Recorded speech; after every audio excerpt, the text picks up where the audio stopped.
Bien, si os parece, damos comienzo a este encuentro, esta conferencia que vamos a tener ocasión y oportunidad de escuchar.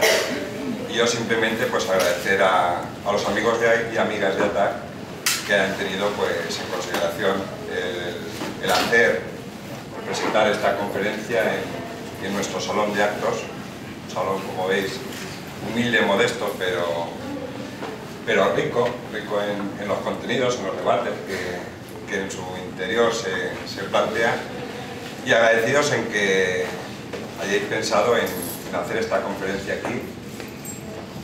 Desde Comisiones Obreras, este espacio, os lo decimos, ¿no? Queremos que sea un espacio no solamente para el interno del sindicato, queremos que sea un espacio de debate, de encuentros, de reflexión para el interno, pero también para el externo, desde aquello que podemos decir desde el sindicato y desde organizaciones que trabajan, que colaboran en el día a día en la construcción de esa sociedad más justa, más igualitaria que todas y todos queremos y ansiamos, el tener ese espacio abierto para que el conjunto de la ciudadanía, de la sociedad castellonense, de la clase trabajadora, de los universitarios, de las jóvenes, sepan que pueden contar con el Salón Marcelino Camacho para exponer sus ideas y abrir espacios de debate y de reflexión que yo creo que en este momento, en estos tiempos que estamos viviendo, nos pueden ayudar a enriquecernos, a cobrar, a recuperar y a formar y a forjar esa conciencia tan necesaria en estos días duros que nos tocan vivir, y de alguna forma generar revulsivos para el rearme ideológico, para el combate, para la lucha en los centros de trabajo, en las calles, y que al final podamos decir que esta lucha, que estos tiempos que nos han tocado vivir no han sido baldíos, ¿no? Nada más, muchas gracias, y los compañeros tienen la palabra.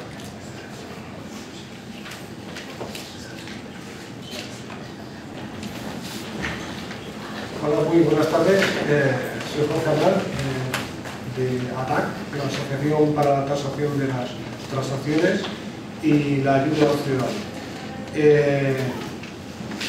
Nuestra asociación nace a raíz de un editorial, el periódico de Monotro Matiz, de Ignacio Ramonet, cuyo título era Desarmar los mercados. La asociación, por tanto, nace con esa vocación. Nace con la vocación de llevar, empoderar al pueblo, a la democracia, en el control sobre el ámbito económico, y defenderse de esa ofensiva de los poderes oligárquicos, hoy en día denominados mercados financieros, para no personalizar. Y bueno, desde eso, el 98 hasta el año 2013 que estamos, hemos estado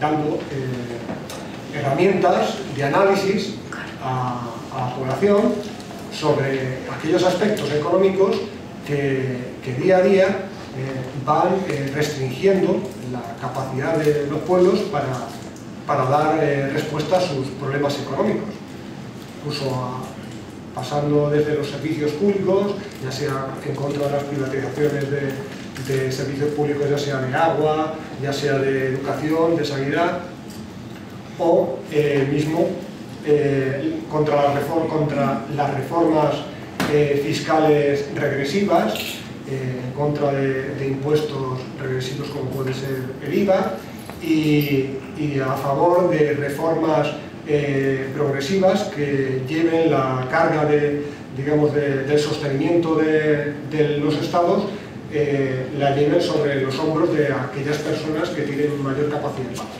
Bueno, no me voy a extender mucho más. Nosotros estamos ante todo, recordaros que estamos ante todo para dar esas herramientas de análisis, y que, bueno, agradecer a los compañeros del núcleo de Castellón, que han sido los que han gestionado toda la logística para poder daros hoy la conferencia que va a presentar, que va a dar mi compañero José Anastasio Urra, ¿vale? Que bueno, va a versar, creo que en lo que es su libro que publicó además con la ayuda TAC, Las mentiras de la crisis, y que esperemos que os dé una visión de la problemática actual y de las alternativas que, en base a la comprensión del problema actual, se nos presentan. Y nada, muchas gracias por habernos invitado y por vuestra asistencia. Bueno, yo seré muy breve porque al protagonista le estamos dando la última palabra y se está demorando el acto. En primer lugar, desde ATAC Castellón, agradeceros a todos por estar aquí. También agradecer especialmente a Comisiones Obreras por cedernos el espacio y por colaborar con nosotros en organizar este evento. Y ya, sobre todo, agradecer a José Anastasio Urra, quien es profesor de la Universidad de Valencia y además un miembro destacado de ATAC. Tiene un currículum muy amplio, no lo voy a leer. No exageremos. Tiene un currículum muy destacado, es licenciado en Ciencias Económicas y Empresariales, ha publicado mucho sobre el ámbito de la empresa, que es su ámbito de especialidad. Especialmente ha escrito sobre temas de reputación, estrategias empresariales, aunque la temática que más ha publicado es la de cooperación empresarial y cooperación interempresarial. En revistas como, leo aquí, Economía Industrial, Estudios Financieros, Revista de Economía y Empresa, Revista Europea de Dirección y Economía de la Empresa y muchos otros. Sin embargo, el que más destaca de todos, con más de 60.000 descargas, es un libro, que es el que antes mencionaba Jorge, es este libro que tenéis aquí.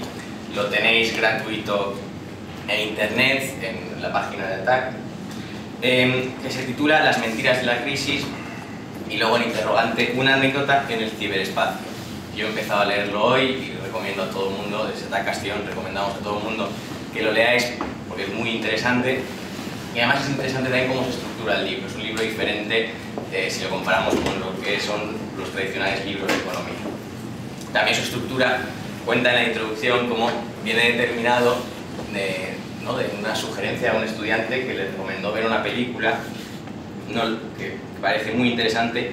Mi pronunciación creo que es alemán, si no me equivoco. Zeitgeist-Aventum, ¿no? También está gratuita en YouTube. También trata la crisis. Eso le llevó a escribir un post en una página en la que él estaba buscando información, ya con el título Las mentiras de la crisis, y a raíz de ahí empezó a surgir una serie de debates, ¿no? y de comentarios que le llevaron finalmente a publicar este libro, que, como decía antes, recomendamos que lo leáis. Lo que vamos a hacer ahora en la conferencia, Tasio hablará 45 o 50 minutos, los que considere, y luego haremos un turno de preguntas abierto, recogeremos unas 10 preguntas si os parece, y luego que las contesten de golpe, y si siguen surgiendo más preguntas podemos volver a dar la palabra, y así hasta que ya hayamos descubierto cuáles son todas esas mentiras de la crisis, que es muy urgente que conozcamos, ¿no? y que se debata, ¿no? Pues, nada, gracias por estar aquí y ya os dejamos con el protagonista. Bueno, pues gracias por todos los agasajos, no creo tampoco que os merezca ni nada parecido. En realidad ni soy un miembro destacado, por lo menos no más que cualquiera de los demás o de las demás en ATAC. Tampoco mi currículum es impresionante, es decir, hay por ahí gente que tiene muchos más JCRs, muchos más artículos y muchas más cosas. Otra cosa distinta es cómo evaluaríamos eso cualitativamente, ¿no? Si profundizásemos en todas esas cosas. Y en fin, bueno, pues voy a intentar contaros en un rato razonable un poco mi visión de las cosas y la génesis también un poco del libro, ¿no? Como decía el compañero del libro, Las mentiras de la crisis, una anécdota en el ciberespacio by Joaquín Zavala, ¿no? Entonces lo primero que podría deciros es que inicialmente la gente decía, ya, pero lo has hecho con seudónimo, ¿no? Y realmente no se trata de un seudónimo, sino que obedece un poco a esa génesis del libro. El libro entra dentro de lo que acaba de escribir el compañero, pero bueno, la génesis es un poco, quizá, tiene algunas particularidades. A mí me operaron de la espalda, ¿no? Me operaron de una hernia cervical en el cuello y entonces me vi en la necesidad de cambiar mi vehículo, mi coche. Y bueno, pues empecé a informarme, ¿no? de los diferentes vehículos, prestaciones, necesidades que pueden cubrir toda esta serie de cosas y como tal, o por esa vía, recalé en la web del portal Nissan, que es, digamos, la web oficial de Nissan en España. Y entonces ahí simplemente en un principio me dedicaba a leer, ¿no? Y a ver ahí la información sobre coches y después ya a escribir los posts y tal. Y entonces básicamente me di cuenta de que cuando ya empiezas a conocer más gente dentro del foro este en cuestión y demás, pues que había gente curiosa. Era un año, esto era 2007, entonces ya habían empezado a inyectar en septiembre de 2007 los grandes bancos centrales una buena inyección de liquidez en los sistemas financieros y ya se intuía un poco lo que venía. Y a partir de ahí, pues ya os digo, me di cuenta de que había gente muy curiosa en este foro, pero que quizá pues carecían del background, ¿no?, necesario para poder entender las cosas que están sucediendo.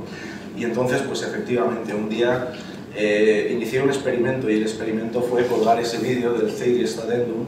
El Zeitgeist Addendum básicamente se trata de... son pseudo documentales. El primero es el Zeitgeist, el segundo es Zeitgeist Addendum, el tercero incluso lo estrenaron en las salas de cine en España. Es el Zeitgeist Moving Forward, ¿no?, el Zeitgeist caminando hacia adelante o moviéndose hacia adelante. Y bueno, cuando esto llega a España, el Zeitgeist Addendum, un montón de gente, ¿no?, como los que hoy podemos estar aquí, progresistas, convencidos, incluso con que otro mundo es posible, pues se lo comió sin rechistar, ¿no? Se tragó lo que decía el Zeitgeist. Y el Zeitgeist, realmente el Addendum, son tres partes: una que hace alusión, una primera parte, a las religiones y los sincretismos, una segunda parte de economía y una tercera parte que cuestiona la versión oficial de las Torres Gemelas. Y bueno, ya me llamó la atención en la primera parte de religión y sincretismos aseveraciones como Thor, el dios de los galos, ¿no? Y bueno, yo cuando era pequeñito simplemente leía los cómics de Marvel, de Thor, que era el dios nórdico de los vikingos, ¿no?, el hijo de Odín. No tiene nada que ver con los galos. Entonces dices, ¿esto cómo pueden haberlo dicho aquí en un documental que se tenga por serio, ¿no?, sobre temas de religiones? También aseveraban que el sol en el equinoccio de verano se quedaba casi 3 minutos parado en el horizonte, ¿no?, cosas extraordinarias. Y aquello, yo que no entiendo demasiado de religiones, más allá del interés personal que pueda tener, ya me sonó raro, pero ya cuando vi la parte de economía vi que realmente aquello era un paquete con medias verdades, mentiras y muy pocas verdades, y que la gente estaba empecinada en que aquello era el camino de la liberación y no sé cuántas cosas, ¿no? Entonces, bueno, cuando investigué, resulta ser que detrás del Zeitgeist de las narices está el productor y el director es un tal Jack Fresco, Peter Joseph. Peter Joseph es un tipo que tiene vinculaciones con un tal John Icke. Icke ha estado vinculado con la librería fascista hilderiana que hay en Barcelona, que ha estado encausada judicialmente, han estado imputados. Icke es un miembro destacado, este sí que es un miembro destacado del Ku Klux Klan en Norteamérica, y realmente incluso en el Zeitgeist Addendum, en la parte de economía, hay unos fotogramas que se pueden cazar, y de hecho se cazaron, donde se pide explícitamente el voto para, en aquel momento, Ron Paul, ¿no?, el líder del Tea Party en Estados Unidos.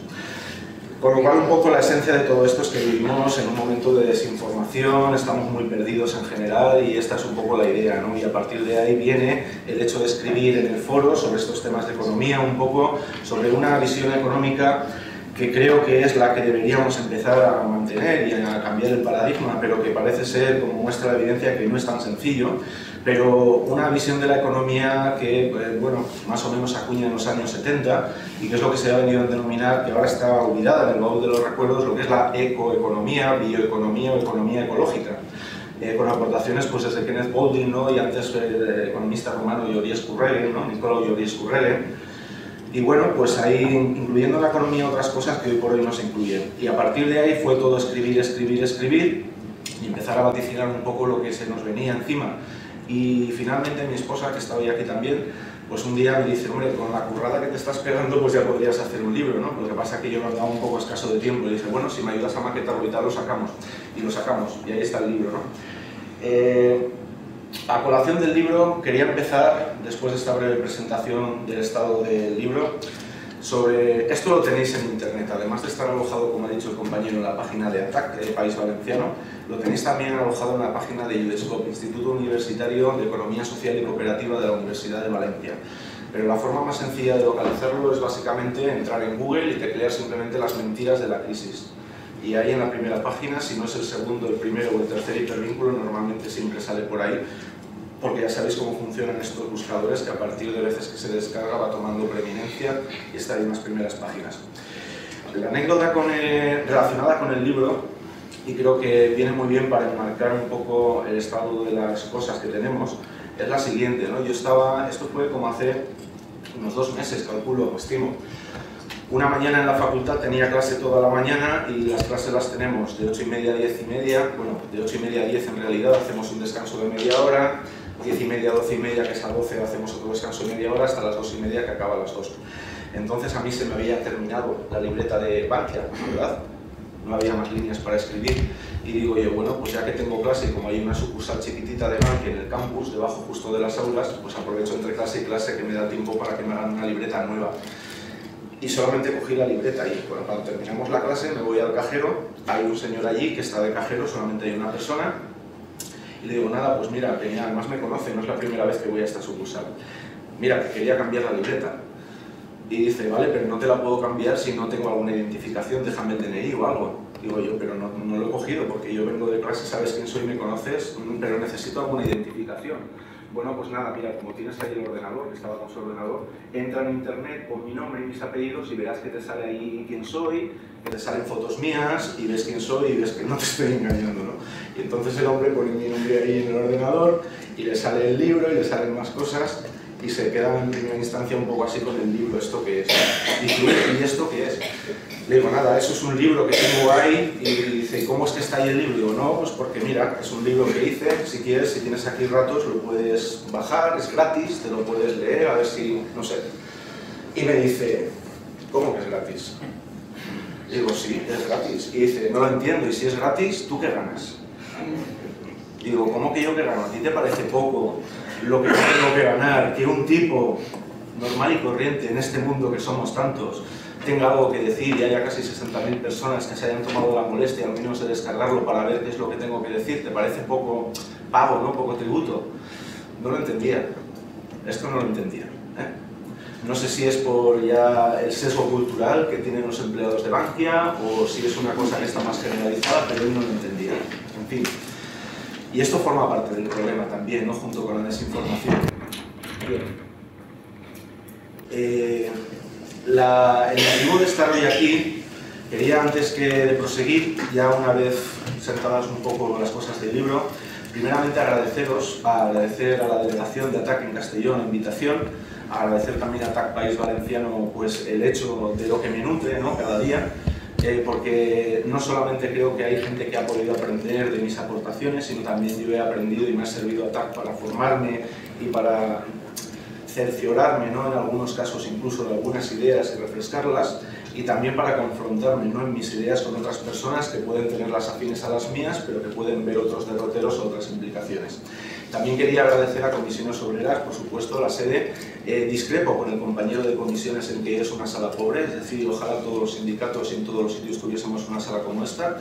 También quería agradecer a la UGI y sobre todo a todos y a todas los que estáis aquí, ¿no? por haber venido y por haber pensado que aquí se podía decir algo de interés. Dicho esto, a mí me han llamado aquí para que yo plantee una serie de cosas en cuanto a si el capitalismo de alguna manera es susceptible de reforma en estos momentos o si es en realidad el capitalismo como sistema de desarrollo económico, industrial, socioeconómico, de alguna manera ha tocado techo o está mostrando que es un fracaso como sistema, ¿no? Entonces yo creo que primeramente, para centrar un poco esto, la evidencia científica de la que disponemos en estos momentos apunta a la idea de que el actual sistema de desarrollo industrial que tenemos, el capitalismo, está tocando techo y está llegando a su límite y está planteando sus grandes contradicciones. Y lo está haciendo por la razón de que el capital simplemente ha llegado, como muestra la evidencia científica, al límite de su reproducción natural. ¿Esto realmente qué quiere decir? Esto quiere decir que lo veníamos discutiendo, debatiendo en el viaje, ¿no? Desde Valencia. Primeramente, ¿no? ¿Cuándo datamos el capitalismo como tal, ¿no? Hombre, el capitalismo como tal habría que datarlo el capitalismo industrial al menos, ¿no? En el siglo XVII, finales del XVII, primeros del XVIII, con la primera revolución industrial, gracias al carbón.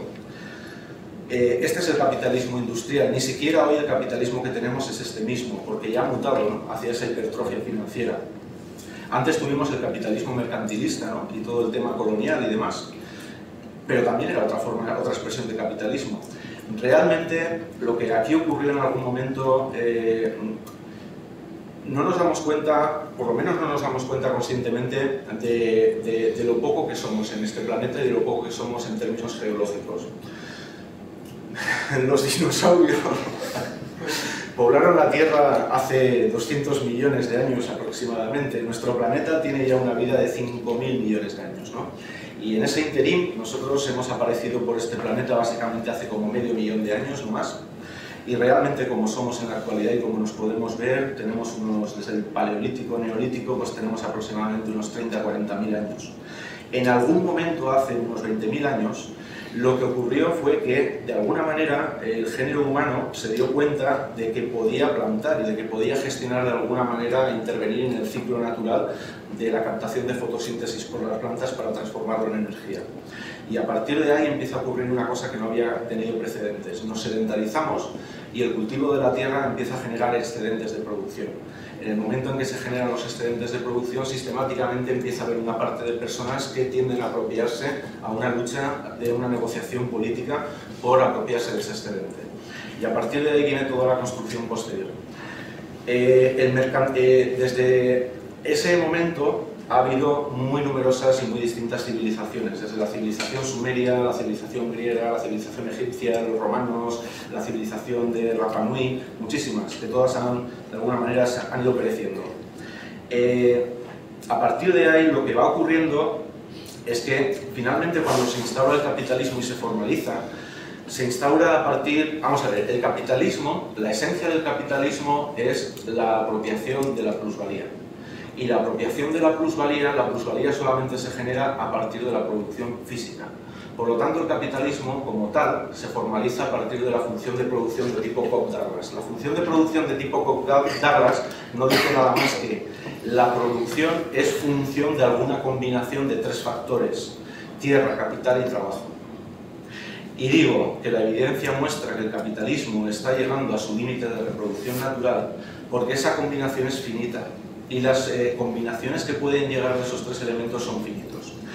En los primeros momentos y en todo nuestro desarrollo, desde esos hace 10 o 15.000 años hasta fechas muy recientes, probablemente hasta el siglo XVII-XVIII, incluso en ese siglo XVII-XVIII, la percepción que siempre se ha tenido del mundo ha sido de un mundo prácticamente infinito. La economía como tal, digamos que es la ciencia, dicen algunos que es una ciencia lúgubre, otros que es una ciencia blanda. En principio es la disciplina que se ocuparía de administrar unos recursos escasos para satisfacer necesidades humanas. Sin embargo, a la economía se le olvidó desde bien temprano que los recursos son escasos. Lo digo porque la percepción que ha habido siempre desde la economía, aunque no sea explícita, pero sí al menos implícita, ha sido considerar un mundo océano. Es decir, un mundo con amplias posibilidades de expansión y crecimiento. Cuando desde Occidente, con Cristóbal Colón ya, ¿no?, nos fuimos a América y para allá y empezó la etapa colonial, lo que hicimos fue partir de una visión del mundo en aquel momento todavía antropocentrista, y si no era antropocentrista, sí que era geocentrista, aún todavía, ¿no? Ahí estaban en la transición. Realmente se rompió esa transición o se produjo ese hito con el descubrimiento en el medio, ¿no?, que se pensaba que aquello continuaba de América por Cristóbal Colón. ¿Qué ha pasado desde entonces? En esa época colonial, las potencias occidentales, que ya habíamos prácticamente esquilmado todos nuestros recursos europeos, pues simplemente empezamos a llegar allá y vimos a una gente que iba con taparrabos o que iba con taparrabos y dijimos, como estos son peores que nosotros, todo lo que tienen se lo podemos quitar. Ningún problema. Y ahí podemos seguir reproduciendo el capital. Claro, después de la colonización llega el descubrimiento del carbón. Y con el carbón la máquina. Y la máquina lo que permite es un incremento de la producción, de la reproducción del capital y por tanto de la acumulación.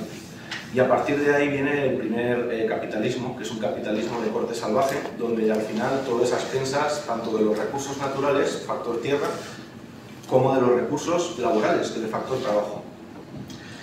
¿Qué ha sucedido desde entonces? Desde entonces ha sucedido que el capitalismo ha seguido con su tasa de reproducción continua, necesito plusvalía, por lo tanto necesito reproducir el capital, y el capital únicamente se reproduce a partir de la función de producción y de la producción física.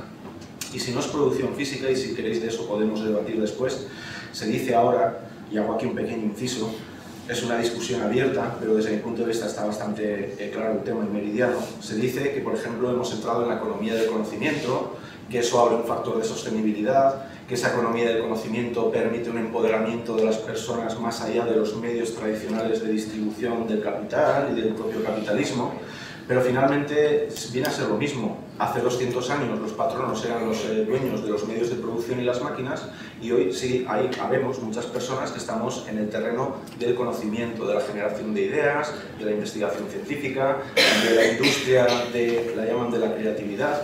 Pero finalmente también hay un patrón y hay un propietario de las máquinas, sean ordenadores, sean software. Se basa en unos derechos de propiedad intelectual, se basa en una política y en una estrategia de patentes, con lo cual al final es el mismo capitalismo. Lo que ha habido es un cambio en el factor trabajo, de un trabajo de operario de fábrica a un trabajo, digamos, más cualificado, pero seguimos en el mismo régimen y en la misma dialéctica capital-trabajo. Todo esto ha venido ocurriendo después de este inciso hasta que llegamos, básicamente se va reproduciendo el capital y el capitalismo entra, digamos que en su ciclo de vida, ¿no? Se encuentra en los albores de la Primera Guerra Mundial. En los albores de la Primera Guerra Mundial, 1914-1915, había un capitalismo salvaje, es decir, no había ningún miramiento con los trabajadores. A partir de ahí se desencadena la Primera Guerra Mundial como una especie de revulsivo a esa situación ya insostenible de tira y afloja de la lucha capital-trabajo.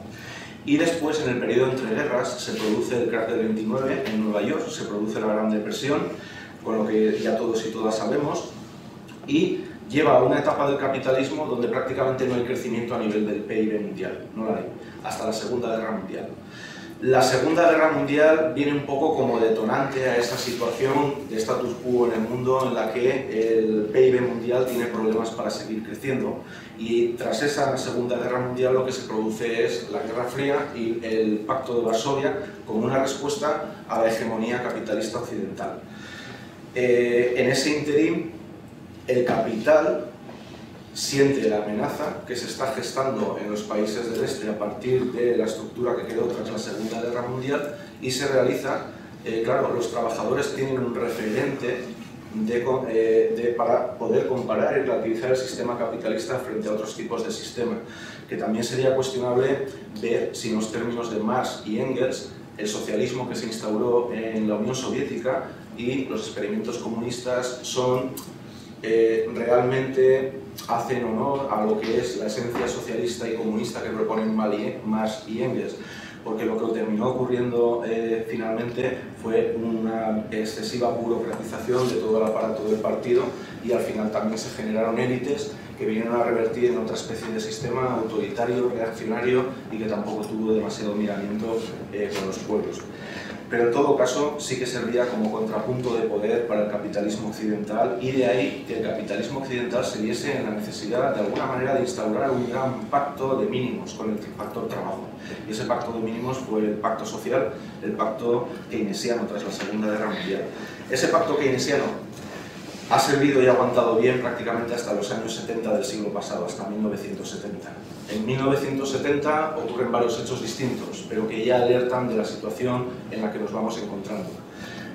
Por ejemplo, tanto Kenneth Boulding como Nicola Ionescu-Regen, que son dos de los grandes intelectos de la bioeconomía, de alguna manera sientan su obra y sientan sus reflexiones en la década de los 70. Pero no solo eso, también en la década de los 70, antes de la crisis del petróleo de 1973, Estados Unidos encargó al Massachusetts Institute of Technology un informe sobre la situación del mundo a nivel biológico, estratégico, geoestratégico.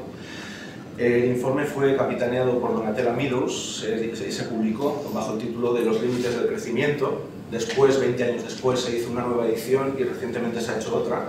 Estos autores, desde los años 70, ya alertaban de que los límites del crecimiento estaban ahí y de que empezábamos a tocar esos límites del crecimiento. Y claro, en la edición posterior, 20 años posterior, y en la edición, la última creo que fue del año 2003 o 2000, algo por ahí, pues cada vez son mucho más, hay quien dice que pesimistas, yo lo veo que cada vez son más realistas.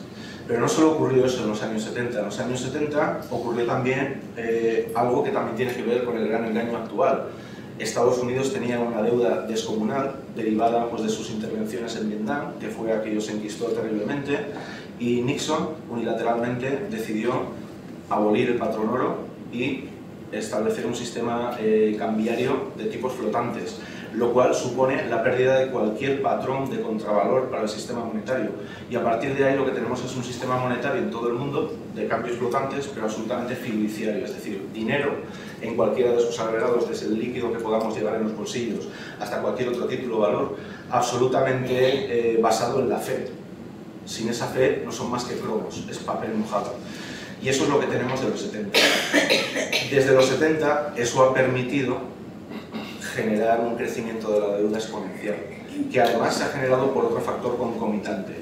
El desarrollo de la deuda desde los años 70 ha venido porque precisamente es a partir de los 70 cuando nos empiezan a alertar los científicos de que alcanzamos esos límites al crecimiento, realmente los alcanzamos. Y la evidencia de que eso es así se ve porque cuando analizamos la evolución de crecimiento de los diferentes sectores de las economías a lo largo del mundo, nos damos cuenta desde que de los años 70 solamente tienen un crecimiento digamos importante.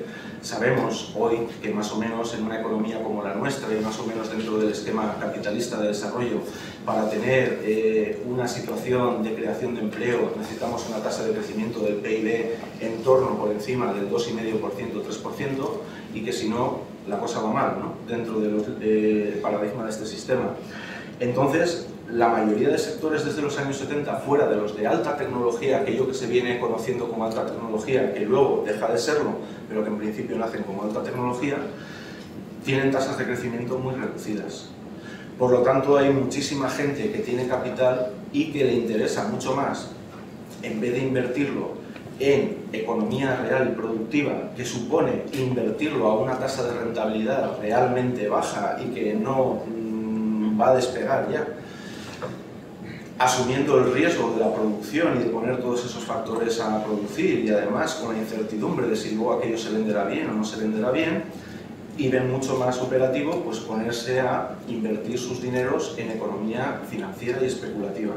Se desarrolla tremendamente esa economía financiera y especulativa desde los años 70, y va pasando el tiempo, y aquí es como si no nos hubiésemos enterado, pero no digo aquí en España ni en Castellón ni en Valencia, es España, es en general la Unión Europea o los países de Europa, es también Estados Unidos, es Japón, aunque lleven 20 años en crisis, etcétera. Lo saben muy bien, pero desde muchos años antes en países como República Dominicana o Colombia o etcétera, o en India o en África, pero bueno, nosotros somos también un poquito así, ¿no? Lo que vemos ahora que es cuando la gente empieza a movilizarse, desgraciadamente la gente cuando se moviliza es cuando ya le vienen tocando en la mayoría de las ocasiones muy cerca lo suyo, mientras no nos toca lo nuestro, pues como que sí, podemos ser más o menos conscientes y sensibles, pero pues yo qué sé, lo de África como que me pilla lejos, pero eso ha estado ahí siempre. Lo que pasa que es que ahora está llegando aquí, y ha llegado ya aquí, y ha llegado aquí porque eso ha ocurrido en los años 70. A partir de ahí lo que tenemos es cada vez una inversión menor en sectores de economía productiva y una inversión mayor de dinero fiduciario en economía financiera. Eso tiene también otro factor concomitante debajo, es decir, si cogemos las estadísticas de la ONU o de la OCDE, que vamos, ni de comunistas, ni de rojos, ni de progresistas tienen nada, y las analizamos en cuanto a cómo viene siendo la tendencia de distribución de la riqueza, medida en sus componentes de la riqueza las rentas del trabajo, los salarios, las rentas de las empresas, las inversiones y las rentas del Estado, los impuestos. Lo que vemos desde los años 70 es que los impuestos se han incrementado ligeramente, las rentas empresariales, el beneficio ha crecido muchísimo y las rentas del trabajo han caído muchísimo, con lo cual la conclusión es inmediata. Prácticamente toda la caída de las rentas del trabajo han ido a un incremento de los beneficios empresariales. Y eso es lo que ha pasado. Si juntamos esa situación en la que los obreros, las obreras, los que estamos aquí, ¿verdad?, los que vivimos básicamente de las rentas de nuestro trabajo, de poner nuestro trabajo a disposición de alguien que nos pague un salario, como cada vez hemos venido cobrando menos, tanto en términos reales como en términos nominales, pues al final la gente, si sumamos el factor comunicación, la cooptación que tienen de los grandes medios, ni siquiera deberíamos llamarlos de comunicación, de difusión, porque para que haya comunicación hace falta un canal que funcione en ambos sentidos, bilateral, y con los actuales medios ese canal no existe. Es decir, si nos ponemos ahí delante de la tele o en los periódicos, absorbemos información pero no comunicamos nada, nos difunden lo que quieren. Pues al final lo que tenemos es lo que hemos llegado en la actualidad. En la actualidad, en el año 2009, lo que teníamos en un estudio que hicieron Stiglitz y compañía, pues ponían en evidencia que la economía financiera en el mundo estaba moviendo alrededor de 20 veces lo que es el PIB mundial. Y eso sin contar todas las transacciones financieras en todos los agregados monetarios, simplemente considerando los movimientos de derivados financieros. Con lo cual eso supone un apalancamiento tremendo, es decir, digamos que la economía financiera está aquí arriba y la economía real está aquí abajo. Ese desapalancamiento en principio no debería de ser problemático, porque la deuda supone futuro, expectativas de futuro. Yo me quiero comprar una casa, perfecto, no tengo dinero líquido en efectivo, contante y sonante, pero tengo mi trabajo. Solicito un préstamo hipotecario, un crédito. Me lo concede el banco, me pedirá más o menos avales, ya veremos cómo está la situación, pero me lo concede bajo el supuesto que hasta hace bien poco había permanecido incuestionable e inalterable. Ya no voy a hablar de que aquello de que la vivienda nunca bajara de precio, porque no me refiero a eso, sino bajo el supuesto de que soy una persona de determinados años, de que tengo unas determinadas características de salud y de que a partir de ahí voy a poder trabajar para en el futuro generar riqueza que me permita devolver la deuda, evidentemente, más el precio de esa deuda, el servicio de la deuda, unos intereses. El problema viene si yo no puedo trabajar, si yo no puedo devolver esa deuda. Y eso es lo que está ocurriendo. Y ese es el problema. Claro, ¿por qué digo que el capitalismo ha llegado, está tocando límites y está mostrando sus contradicciones y su fracaso? Porque el capital no puede reproducirse naturalmente. ¿Por qué no puede reproducirse naturalmente? Hombre, porque del factor tierra ya le está costando extraer plusvalía de los recursos. ¿Por qué? Hombre, muy fácil. Resulta que también ocurrió en los años 70 y ha pasado desapercibido. Sí que se sabe a nivel mundial y es muy laureada la crisis del petróleo del 73. Pero no lo que hay, lo que esconde y lo que hay debajo. Lo que esconde y lo que hay debajo es que hay un ingeniero de Shell,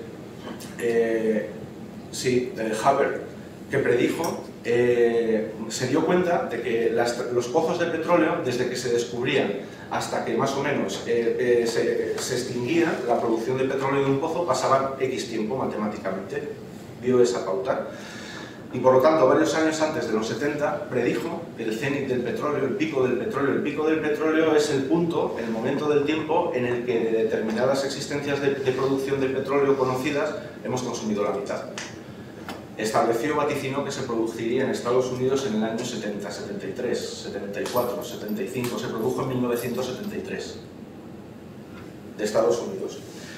Desde ese año Estados Unidos, aparte del sistema de cambios flotantes, pasó de ser exportador neto de petróleo a ser importador energético. El mismo Haber extendió sus previsiones diciendo que en algún momento de finales de siglo, de principios del siglo XXI, se produciría el pico del petróleo a nivel mundial. Entonces, esto se habla en algunos círculos, pero tampoco está en la calle.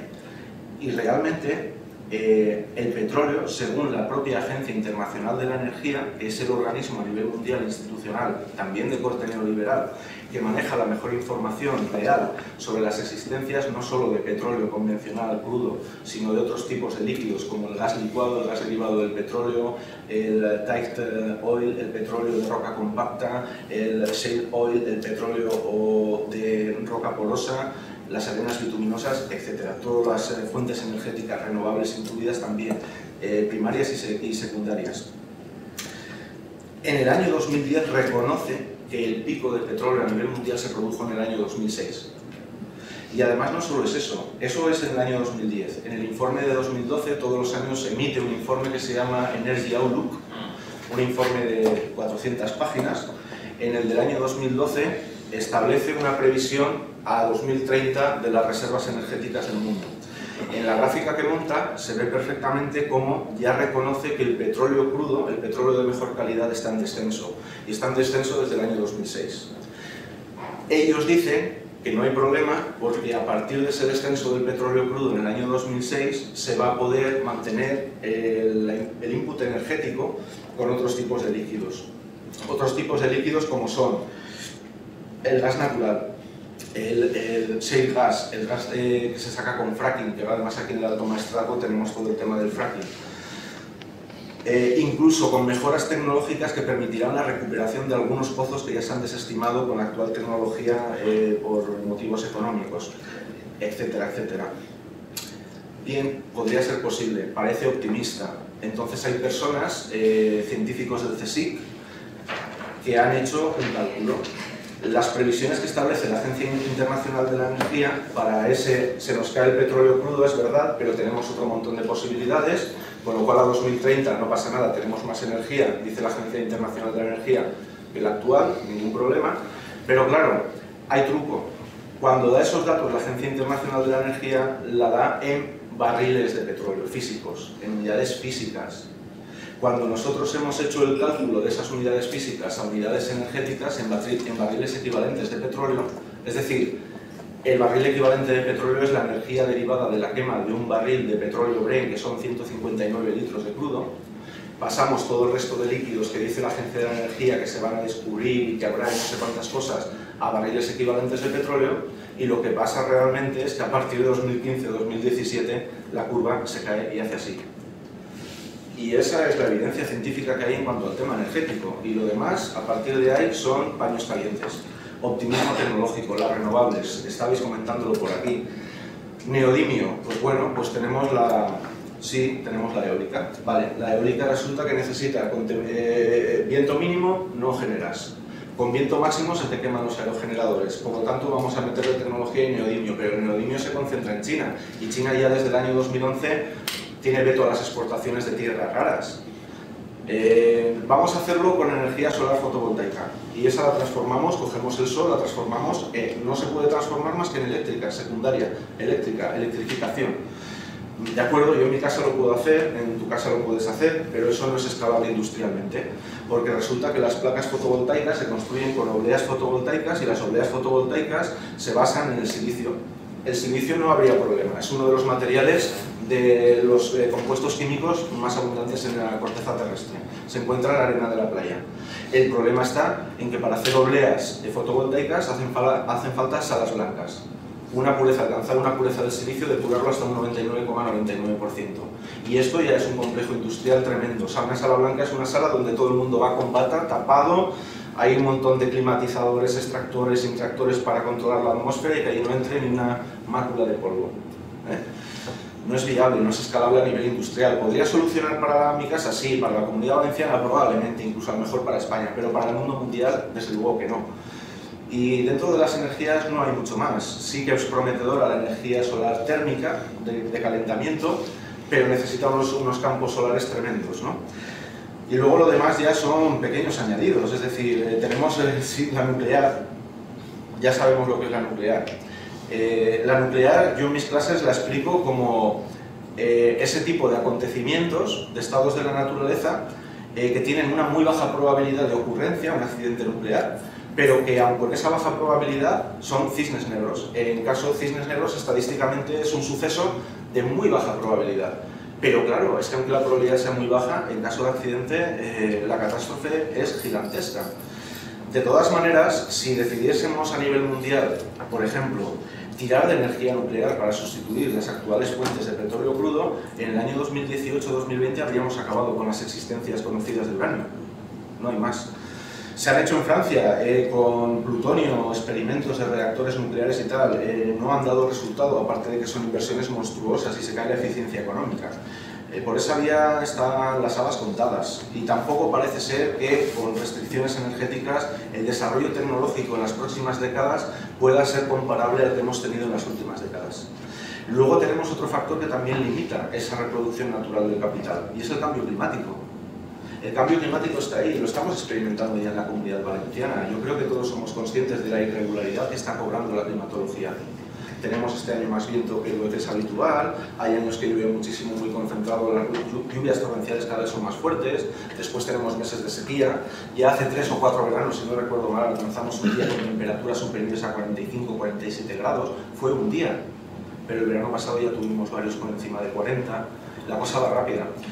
En el tema del cambio climático, los científicos del clima se han dado cuenta de que los modelos que realizaron en el informe de 2007 sobre el panel intergubernamental del cambio climático no terminan de explicar según esos modelos deberíamos de haber tenido un incremento de las temperaturas importante, significativo en la actual década. En la actual década me refiero desde 2000 hasta 2012-2013, en esta década. Y realmente no ha habido tanto cambio de temperatura media global. Estudios posteriores han demostrado que ese cambio no se ha producido por dos factores fundamentalmente, por tres. Uno de ellos ha sido que en esta década han coincidido fenómenos como el Niño y la Niña, que han camuflado bastante la subida de temperatura media. Por otra parte, se ha producido también en esta década otro fenómeno que ha sido el hecho de que en Europa y en Estados Unidos se emitió normativa, se promulgó normativa para prohibirlos. Me refiero a las centrales de ciclo combinado, las centrales térmicas para producción de energía eléctrica mediante la quema de carbón, no tenían filtros antipolución en los sumideros, ¿de acuerdo? Y se ha descubierto posteriormente que esas emisiones son perjudiciales y por eso se prohibieron en Europa y en Estados Unidos porque provocan la lluvia ácida. Pero en el resto del mundo no están prohibidas y hoy por hoy ha incrementado el consumo de carbón, particularmente por el consumo, no pueden acceder al petróleo en la misma cantidad y China, India y Brasil están incrementando el consumo de carbón. Ellos no tienen filtros antipolución en las centrales de ciclo combinado, las centrales térmicas. Esas emisiones de carbón sin filtro lo que generan es alto contenido en azufre y el azufre actúa como genera un efecto pantalla en la atmósfera, impide que lleguen todas las radiaciones solares, con lo cual también eso ha contenido el ascenso de las temperaturas, porque a pesar de que ha sido prohibido en Europa y en Estados Unidos, en el resto del mundo se sigue emitiendo sin ningún tipo de filtro y vamos echando partículas de azufre. Por esa vía, hasta el punto de que algunos científicos nos alertan de que sería incluso probable, entra ya dentro de lo probable, que en pocas décadas pudiésemos llegar a tener un planeta perdido, como es actualmente Venus, que es una atmósfera absolutamente gaseosa y al final ha producido también que gran parte de todo lo que es el planeta Venus en su superficie sea solamente gaseoso. Con altas temperaturas no podríamos vivir en Venus. Hay gente que dice, bueno, pero es que hace años, hace muchos años, hace miles de años, la Tierra también pasó por un periodo de calentamiento y esto de Venus nunca se ha producido. Hay una diferencia, la composición de la atmósfera entonces no era como hoy. No teníamos todas esas partículas de azufre, que se ha visto que son fundamentales en la génesis de la atmósfera de Venus. Hay otro factor también que hace que de alguna manera no se haya producido ese aumento de las temperaturas que se preveía en los modelos iniciales. Y ha sido el hecho de que, de alguna manera, se ha comprobado después de que el sistema climático no es lineal ni tan solo exponencial. Es un sistema que obedece a modelos de dinámica de sistemas relacionados con dinámica caótica. Y eso lo que viene a querer decir es que han descubierto que realmente el clima actual y la temperatura actual que en estos momentos tenemos no se debe a la cantidad de CO2 que hay en la atmósfera en estos momentos, sino que va con retardo, por una serie de procesos inerciales y de forzamiento.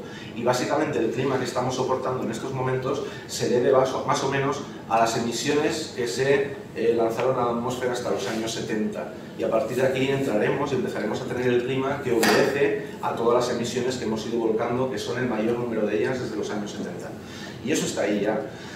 Dentro de estos modelos y de las últimas investigaciones, todos estos científicos nos alertan de que tendríamos una ventana hasta el año 2015-2017 en la que sería probable tomar medidas de paliativas para evitar que la temperatura media aumentase finalmente más de 2 grados y medio. Y que si no hacemos algo antes de estas fechas, pues es probable que suba 3, 4, 5 grados en 30, 20, 40 años. La verdad es que los informes de 2007 sí que es cierto que luego la negociación política que hay en el seno del IPCC, del ICCP, Intergubernamental IGCP, a mi modo de ver, en el informe de 2007 se mostraban incluso un poco contenidos, no eran del todo realistas.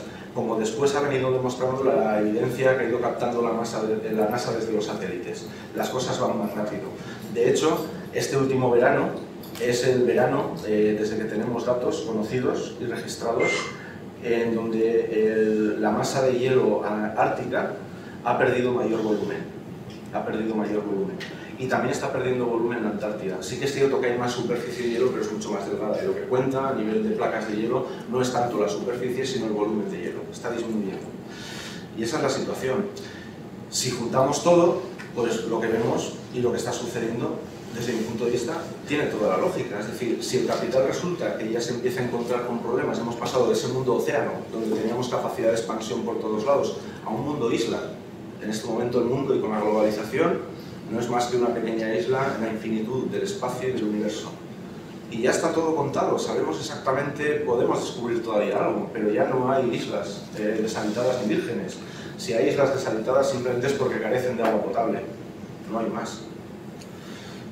Podría ofrecer muchos más datos, como por ejemplo, cuando se descubrió el primer pozo de petróleo, que parece que siempre hayamos vivido con él y nunca se fuese a acabar. 1900 en Venezuela, antes de 1900. La explotación comercial del primer pozo básicamente se produce en California en el año 1934. O sea, eso se hace nada. Estuvimos 200 años casi con el carbón y no nos hemos dado cuenta. Y el petróleo pues está ahí. Luego ocurre que la economía, esta economía no tiene en cuenta las leyes de la naturaleza. Y las leyes de la naturaleza, la economía no puede ser un sistema al margen de la naturaleza. No tiene en cuenta los servicios que prestan los ecosistemas. Y sin los ecosistemas no podríamos vivir. En la economía actual todo va a la rúbrica de externalidades, es decir, buenas o malas. Yo llevo a cabo mi producción, llevo a cabo mi negocio, mejor o peor, y genera externalidades. Es decir, hay gente a la que le puede repercutir en beneficio lo que yo hago, pero no por mi producto, sino indirectamente. Es decir, mi vecino se monta un toldo en la terraza para cubrirse el sol y por la elíptica del sol resulta que a mí me proporciona sombra a determinadas horas del día en mi terraza. Sería una externalidad positiva. Pero en el tema de empresa y en el tema de los negocios, la mayor parte de las externalidades son negativas. Polución, discriminación, multinacionales que resulta que acá que tenemos un cierto marco regulador de las cosas no se atreven a incurrir en determinados comportamientos que son la norma en otros países donde operan. No sé, cosas como nuestras empresas del IBEX 35. Nuestras empresas del IBEX 35, según el Observatorio de la Responsabilidad Social Corporativa, en el año 2009 el 82% mantenían filiales en paraísos fiscales. Un año después, 2010, son el 94%. Pero no solo eso, que es lo más, digamos, evidente y lo que ha podido salir a los medios de comunicación. Resulta que es que la mayoría de ellas, en esos años, sus consejos de administración, sus directivos, altos directivos, igual que han hecho en las cajas de ahorros, se subieron los salarios y se blindaron las indemnizaciones por despido. Y lo hicieron o sin informar a la Junta General de Accionistas o aún informando a la Junta General de Accionistas de una manera que quedaban blindados legalmente y que la Junta no podía retrotraer. Y esto es lo que hay. A este punto hemos llegado en donde el capitalismo, para seguir con su reproducción natural, necesita seguir creciendo y seguir acumulando. Y de la naturaleza ya puede sacar poco. Si no puede sacar de la naturaleza, ¿de dónde va a sacar? Del factor trabajo. Y lo que estamos viendo es la chinalización de la economía europea. Y todo mentiras. Y ahí están todas las mentiras. Vamos a crear empleo, mentira. No vamos a crear empleo, vamos a camuflar las estadísticas, vamos a generar un plan que todavía estamos por ver cuál será para que todo el mundo emprenda algo, que todos se hagan autónomos y por lo tanto, como ya no hay trabajadores, que no estarán en el paro, estarán bregando con sus empresas y a ver quién es el bueno o buena que puede vender algo en las circunstancias que tenemos, pero por lo menos paro no habrá, ¿no? Fantástico, ya hemos resuelto el problema. No sé, esta es la situación y esto es a lo que vamos. En ATAC, igual que en otras organizaciones, supongo que es lo mismo en comisiones. En CGT también es así. La mayoría de la gente que estamos en estas luchas ni somos deterministas ni somos organicistas. Es decir, no decimos esto es lo que va a pasar irremediablemente. Lo que decimos es, como no hagamos algo, y ya no digo nosotros los que estamos aquí, sino en general, esto va a pasar. Y esto va a pasar. Hoy es un escenario que quizá no es el más probable, pero sí que es posible. Que incluso lleguemos a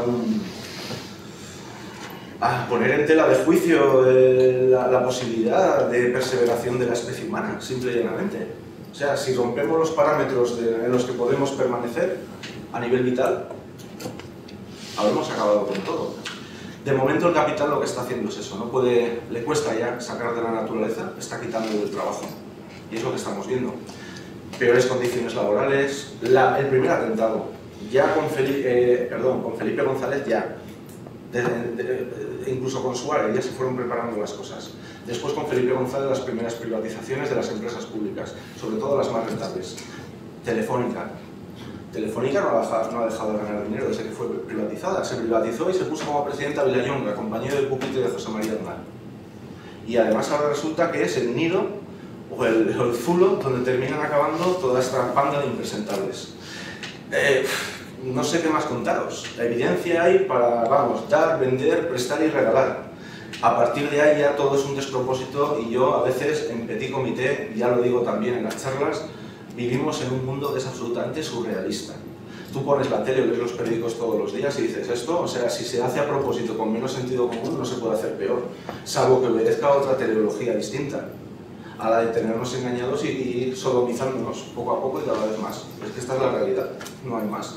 Claro, es que esta es la realidad, Jorge, esto es lo que hay. Y luego sale el Bárcenas con los sobres, y los otros miran para el otro lado, pero es que luego tienen los otros lo de Ponferrada, y tienen los otros lo de no sé qué. Y al final, cuando hablas con la gente, yo alucino porque dices, a ver, ¿y qué hacemos? Yo no sé lo que hay que hacer, porque si supiese lo que hay que hacer ya lo haría, y además diría qué es lo que hay que hacer. Luego otra cosa es que la gente quisiera o no quisiera hacer caso. Pero lo que sí que digo es, bueno, pues votemos a Izquierda Unida. Me da igual, Izquierda Unida, o sea, ECU, o sea, otra alternativa, allá cada uno con lo que piense. Pero vamos a probar de votar otra cosa. No, eso no puede ser, porque estos son unos utópicos, porque no sé qué, no sé cuánto. Oye, mira, chico, ¿qué quieres que te diga? La verdad, yo en mi casa, cuando tengo un problema, pues procuro implementar una solución. Y la pruebo una vez, y si no me funciona, pues puedo probar la dos tratando al final. Y si a la de segunda no me sale, ya no voy de cabeza contra la pared, pruebo otra cosa. ¿Qué problema hay? Realmente. O sea, no tenemos problema para votar a estos impresentables, que lo mismo me da, que me da lo mismo, que exactamente lo mismo no es. Y tenemos problema para votar a otra fuerza política que a la vuelta de 4 años también vamos a tener la potestad de tirarlos a hacer la mar. Pues no lo entiendo. ¿Que no van a hacer? ¿Que no van a hacer? Yo no sé si van a hacer o no van a hacer. Lo que sí sé es que los que están no hacen. Bueno, sí hacen. Claro, nos cambian el artículo 135 de la Constitución de la noche a la mañana. Nos cambian la ley electoral por si no quieres leidón, toma 2 tazas. Y todo igual. Por lo tanto, de este círculo nos salimos. Y luego ya, en lo corto, pues asistimos a batallas que están perdidas de antemano. Ahora vienen con la reforma universitaria, por lo que me toca, ¿no? Entonces, claro, la gente no sabe cómo se cuece. Resulta que de Chile se viene un montón de gente que son gerentes de las escuelas de negocio chilenas, que no sé si estáis informados, pero Chile, precisamente, de estos experimentos neoliberales fue el primero. Los Chicago Boys se fueron para allá, además de la visita de Von Mises y Von Hayek, y dijeron, venga, aquí, con Videla, la nuestra, tira para adelante.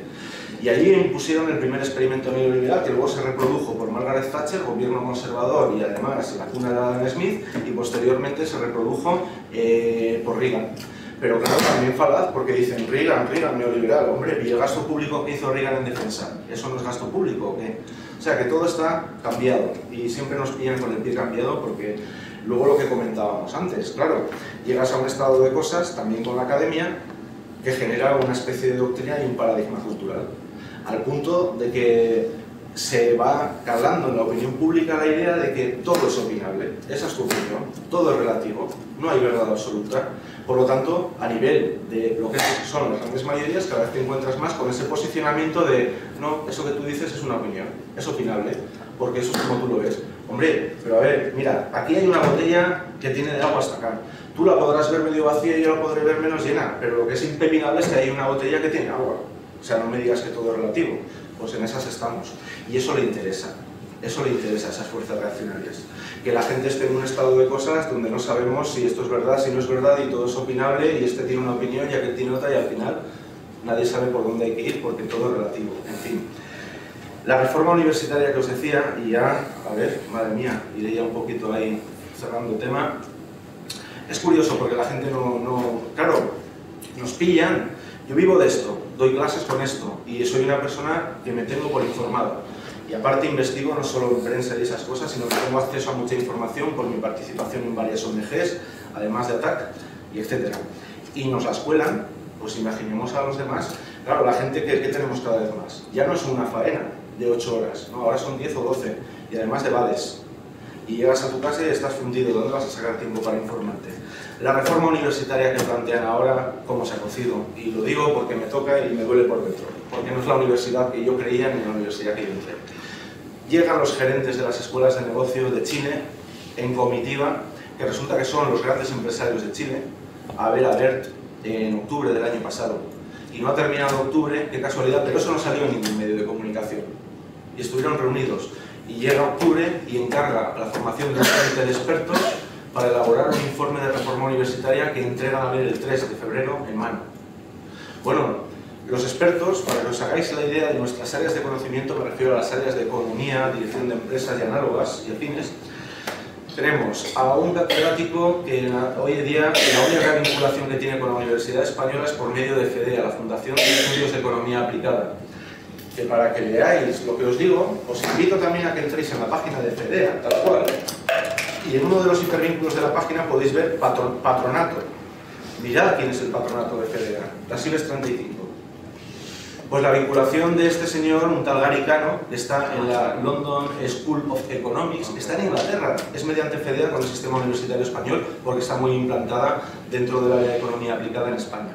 Y luego tenemos, como representante también de nuestras áreas, y además es catedrático de economía, y luego tenemos al vicepresidente, catedrático de, creo que también de economía, o de estructura económica, vicepresidente tercero del Banco Santander.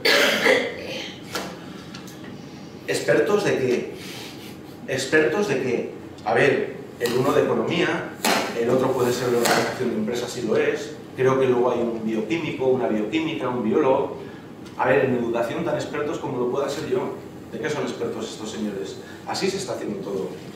Y a lo que decía en lo corto, lo que hacen es que te dejan caer la sonda y te dicen, y sobre todo en el tema sindical, porque yo también estoy de delegado sindical en otro sindicato, en CGT, en la Universidad de Valencia, vamos a hacer aquí ahora a rasgarnos las vestiduras y reuniones y trabajo para leernos esto, entenderlo y vamos a hacer nosotros nuestra propuesta y decir por qué está mal y tal y cual.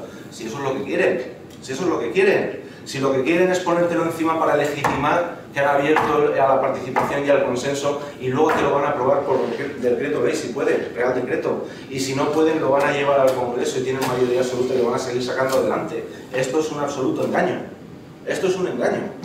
Y no se arregla nada, ni se toman medidas. Sale Montoro metiendo caña a todo Dios, menos a quien tiene que meterla. Y ahora mismo en paralelo te sale el Joan Rosell diciendo barbaridades, como la copa de un pino, por su boca el otro día con Jordi Évole en Salvados, y no pasa nada. No pasa nada. Pues resulta que te dice el tío todo convencido de que no pasa nada. Es que esas son las leyes y es legítimo aprovechar las leyes en beneficio propio. Sí, hombre, tío, pero di también que vosotros sois los lobbies que estáis presionando ahí para que se legisle en vuestro favor. Ese es el estado de cosas que tenemos. Y eso es lo que está ocurriendo. ¿Cabe reformar el capitalismo? Para terminar, es muy difícil que de la noche a la mañana se pueda propiciar el cambio necesario que necesitaríamos para poder vivir en este mundo todos de alguna manera más razonable, más lógica, más sostenible. Es difícil que se produzca de una manera súbita. Parece más lógico pensar que habría que empezar a reformar cosas, pero también es evidente que dado el mapa actual de poder, no hay ningún interés por la contraparte y por quien realmente tiene el poder, que no son los políticos, que es los magnates financieros y los grandes magnates industriales en reformar nada. O sí, pero para peor respecto al factor trabajo. Las 500 empresas multinacionales más grandes del mundo detentan más del 50% de la riqueza mundial. En España, las IBEX 35 generan el 50%, basado ese 50% del PIB mundial. Que teníamos un PIB de prácticamente 1,2 billones de euros o 1.250.000 millones de euros. Pero claro, con la crisis y todo eso, ahora no llegamos al billón de euros, estamos por los 970.000 millones de euros, una cosa parecida. El 50% solamente 35 empresas. ¿De cuántas? En España en estos momentos, sin contar agricultura y pesca, hay aproximadamente 2.700.000 empresas. Solamente 35, el 50%. Pero es que eso no es todo. Esas empresas, de su cifra de negocios total, ni siquiera hacen el 50% en España. Aproximadamente entre el 50 y el 60%. Entre el 40 y el 50% lo hacen en el extranjero. Y podríamos seguir dando ejemplos de cosas y tal, pero eso es lo que está pasando. Yo la verdad es que no sé, casi que lo dejaría aquí. Creo que más o menos las pinceladas están dadas, la cosa está más o menos planteada y creo que sería mucho más interesante que a partir de aquí, perdón, los que habéis venido y las que habéis venido, nos ha roto, bien. No sé, inquietudes, dudas, comentarios, lo que os gustaría o os gustase plantear, lo queréis plantear, Lo que está en mi mano podría contestar, creo que hay gente también brillante, entre los que habéis venido y las que habéis venido, que podría también contestar cosas, y entre todos generar, no sé, alternativas, qué hacemos, hacia dónde vamos o cómo agarramos esto, porque esto, de verdad, va a una velocidad además que es vertiginosa, es vertiginosa. Un aplauso antes, ¿no?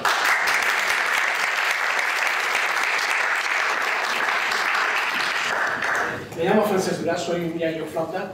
Yayo Flauta, sí. Y cuanto a Javier, solo un comentario. Yo hace ya bastante tiempo, en 2010 o aproximadamente, oí un comentario de alguien del gobierno, no recuerdo quién, del gobierno que había entonces supuestamente de izquierdas, que comentó de que no podemos hacer nada porque quien manda es el gobierno. Mi pregunta es, ¿entonces para qué votamos? ¿El gobierno? O sea, perdón, rectifico. Digo, no podemos hacer nada porque quien manda es los mercados. Los mercados. Y entonces mi pregunta es, ¿entonces para qué votamos? Si luego a mandar los mercados, cuando se supone que la soberanía es el pueblo. Sí.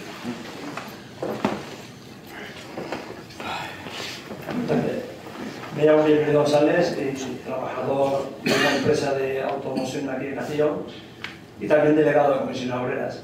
Siguiendo tu argumentación y también en el proceso de la experiencia de los estudios, ¿cuál es el interés a nivel de política de que no haya una conciencia desde la ética para esos principios que contrarrestan lo que tú venías argumentando desde el hombre de Cromañón, que es un interés muy personalista de apropiación de lo que no es debido, que perjudica a la gran mayoría de la población? Porque en la cultura, en la educación, lo ético y la conciencia ética se ha ido degenerando si es un interés político, económico, porque lo estamos viendo incluso ahora, ¿no? La indignación en la calle no se ve, la indignación en la realidad incluso laboral no se ve, parece que hay una dejadez incluso personal. ¿Qué está sucediendo de fondo? ¿Qué interés hay de fondo en toda esa realidad?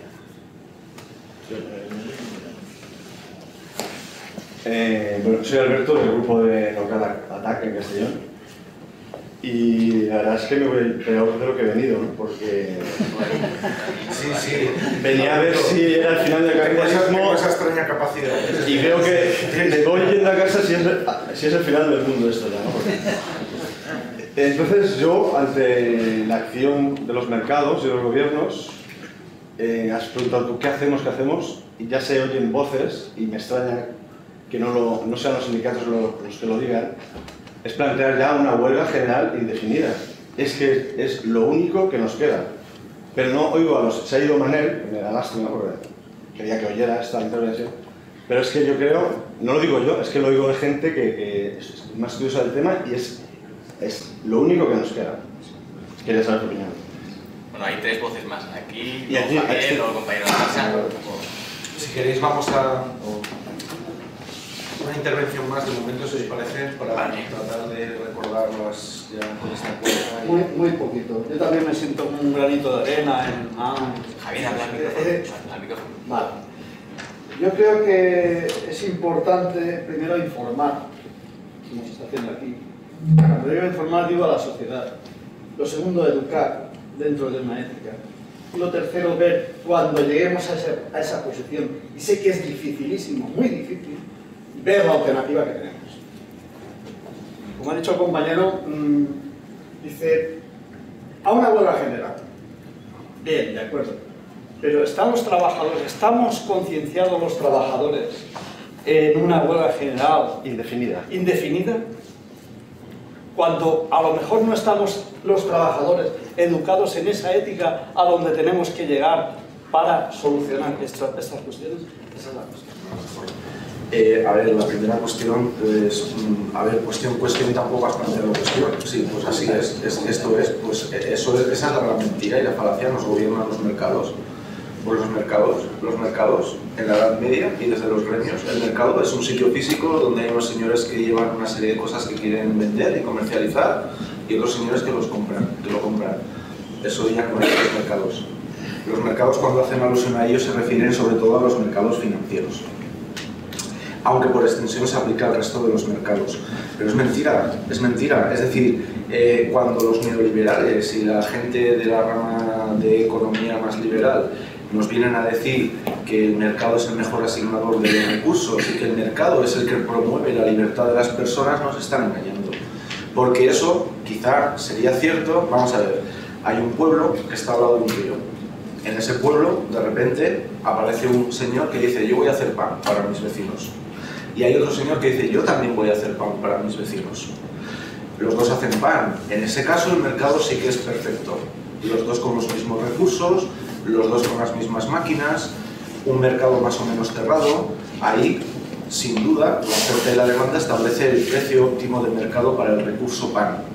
Pero basta con que cualquiera de los dos reciba una herencia para que se rompa el mapa de poder, cambie y tenga la posibilidad de hacer lo que ha hecho, por otros motivos, el empresario panadero que ha empezado a vender las barras a 20 céntimos.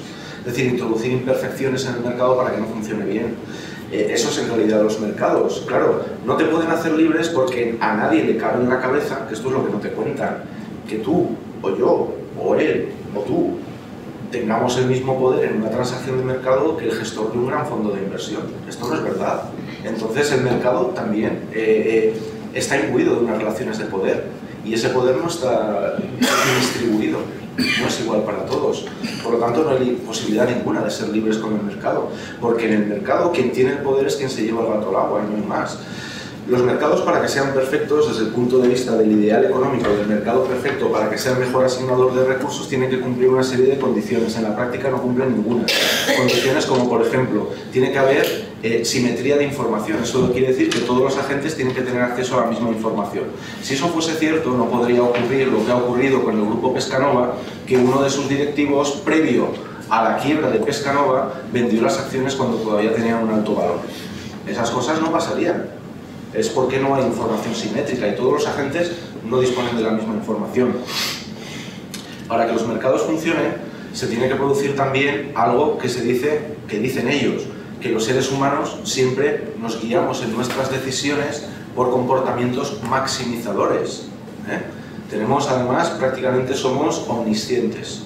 Tenemos accesos a toda la información y etcétera, y siempre maximizamos.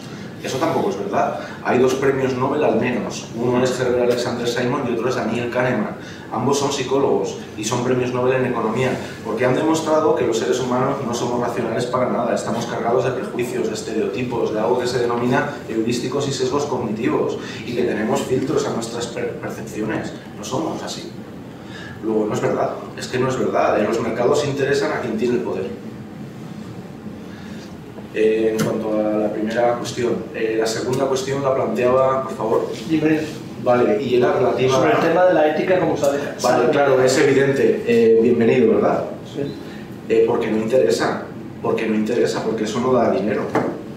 Sencilla y claramente. ¿Por qué no interesa la ética y qué motivos hay para que no se promueva la ética y un paradigma ético? Porque eso no da dinero. Porque para eso habría que hacer las cuentas bien. Y empezando por las externalidades es una falacia, porque las externalidades lo que en realidad son es: haga usted bien sus cuentas, usted está produciendo y usted dice que tiene estos costes. Y por lo tanto a partir de ahí fija este precio y funciona con este margen.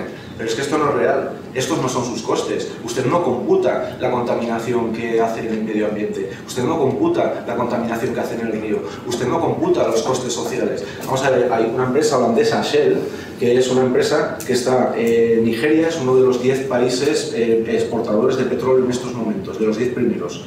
Nigeria es uno de los países con mayor índice de corrupción del planeta y con mayor índice de desigualdad.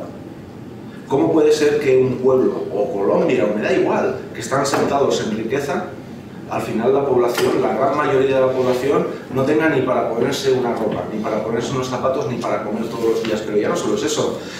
Hay un documental en internet que también os invito a que lo veáis, que se llama Fuego Venenoso, Poison Fire, que está grabado por activistas en Nigeria, en el Golfo del Níger, y se llama Poison Fire, Fuego Venenoso, porque las prácticas que lleva 20 años haciendo Shell es la lógica física. Cuando hay un pozo de petróleo normalmente suele ir asociado al gas natural. El petróleo se puede, digamos, la logística del petróleo está superada y es fácil de transportarlo ultramar, mientras que el gas natural no se puede transportar tan fácilmente logísticamente. Las canalizaciones, las pipelines para transportar el petróleo no sirven para transportar el gas natural. Por lo tanto, ni cortos ni perezosos, desde hace 20 años, cuando abren los pozos de petróleo, sacan dos chorretes. Por uno sale el petróleo y por otro sale el gas natural, y al gas natural ni cortos ni perezosos le pegan fuego. Se ven las llamaradas desde los satélites. La gente se está muriendo de cáncer. Las embarazadas no llegan al 9º mes, ni mucho menos, abortan antes del 4º o 5º mes. El delta del Níger está cubierto de chapapote. No le importa a nadie esto. La ética no paga dinero en los negocios. Es como la esclavitud. ¿Cómo es posible que hoy en día haya más esclavos en la tierra que cuando se abolió la esclavitud? Y la mayor parte de ellos niños. ¿Por qué? Porque es buen negocio, no hay más. Había por ahí alguna otra intervención. Refrescame un poco la memoria, por favor. Sí, era una propuesta de que qué hacemos. Pues es que no nos queda otra. La huelga general indefinida, bueno, él ya ha dado alguna nota. Yo, un poco en la línea que apuntaba, o sea, francamente, en el sindicato participo, en el sindicato mío, el CGT, hay luchas internas, no por poder. En mi sindicato, afortunadamente, al menos como yo lo percibo, no hay luchas de poder, ni es un sindicato corporativista, no lo es. Sin embargo, hay luchas de posiciones ideológicas, de gente que ve las cosas de una manera y gente que las ve de otra. Me consta que en sindicatos más grandes y de carácter más corporativista, esas luchas intestinas son más fuertes. Los sindicatos han perdido capacidad de movilización, digámoslo claramente, esta es la realidad. Porque también, ¿por qué interesa también que no exista esa ética? El capital necesita la alienación del individuo y se produce una paradoja. Nosotros somos animales gregarios, es decir, fuera del grupo no tenemos posibilidad ninguna de prosperar en ningún medio de este planeta. Siempre hemos sido gregarios desde el principio y precisamente hemos llegado a lo que llegamos por dos cuestiones. Primero, cuando desarrollamos la agilidad digital, y segundo, a partir del lenguaje y la escritura. Esto no lo ha hecho ningún otro animal. El lenguaje sí, se sabe que los elefantes se comunican, los delfines, las ballenas y los primates superiores, pero no con nuestro grado de articulación, no pueden hablar como nosotros. Siendo animales gregarios, el capitalismo promueve la alienación del individuo y el aislamiento del individuo precisamente para hacerlo frágil y para hacerlo susceptible de entrar en su juego. Y a partir de ahí viene el paradigma cultural que se impone. Solamente eres más en función de lo material que tengas. Consume, consume, consume. Y además la gente se lo cree. Y hemos llegado a un modelo cultural donde el bienestar lo hemos llegado a equiparar inequívocamente con la calidad del material que tenemos.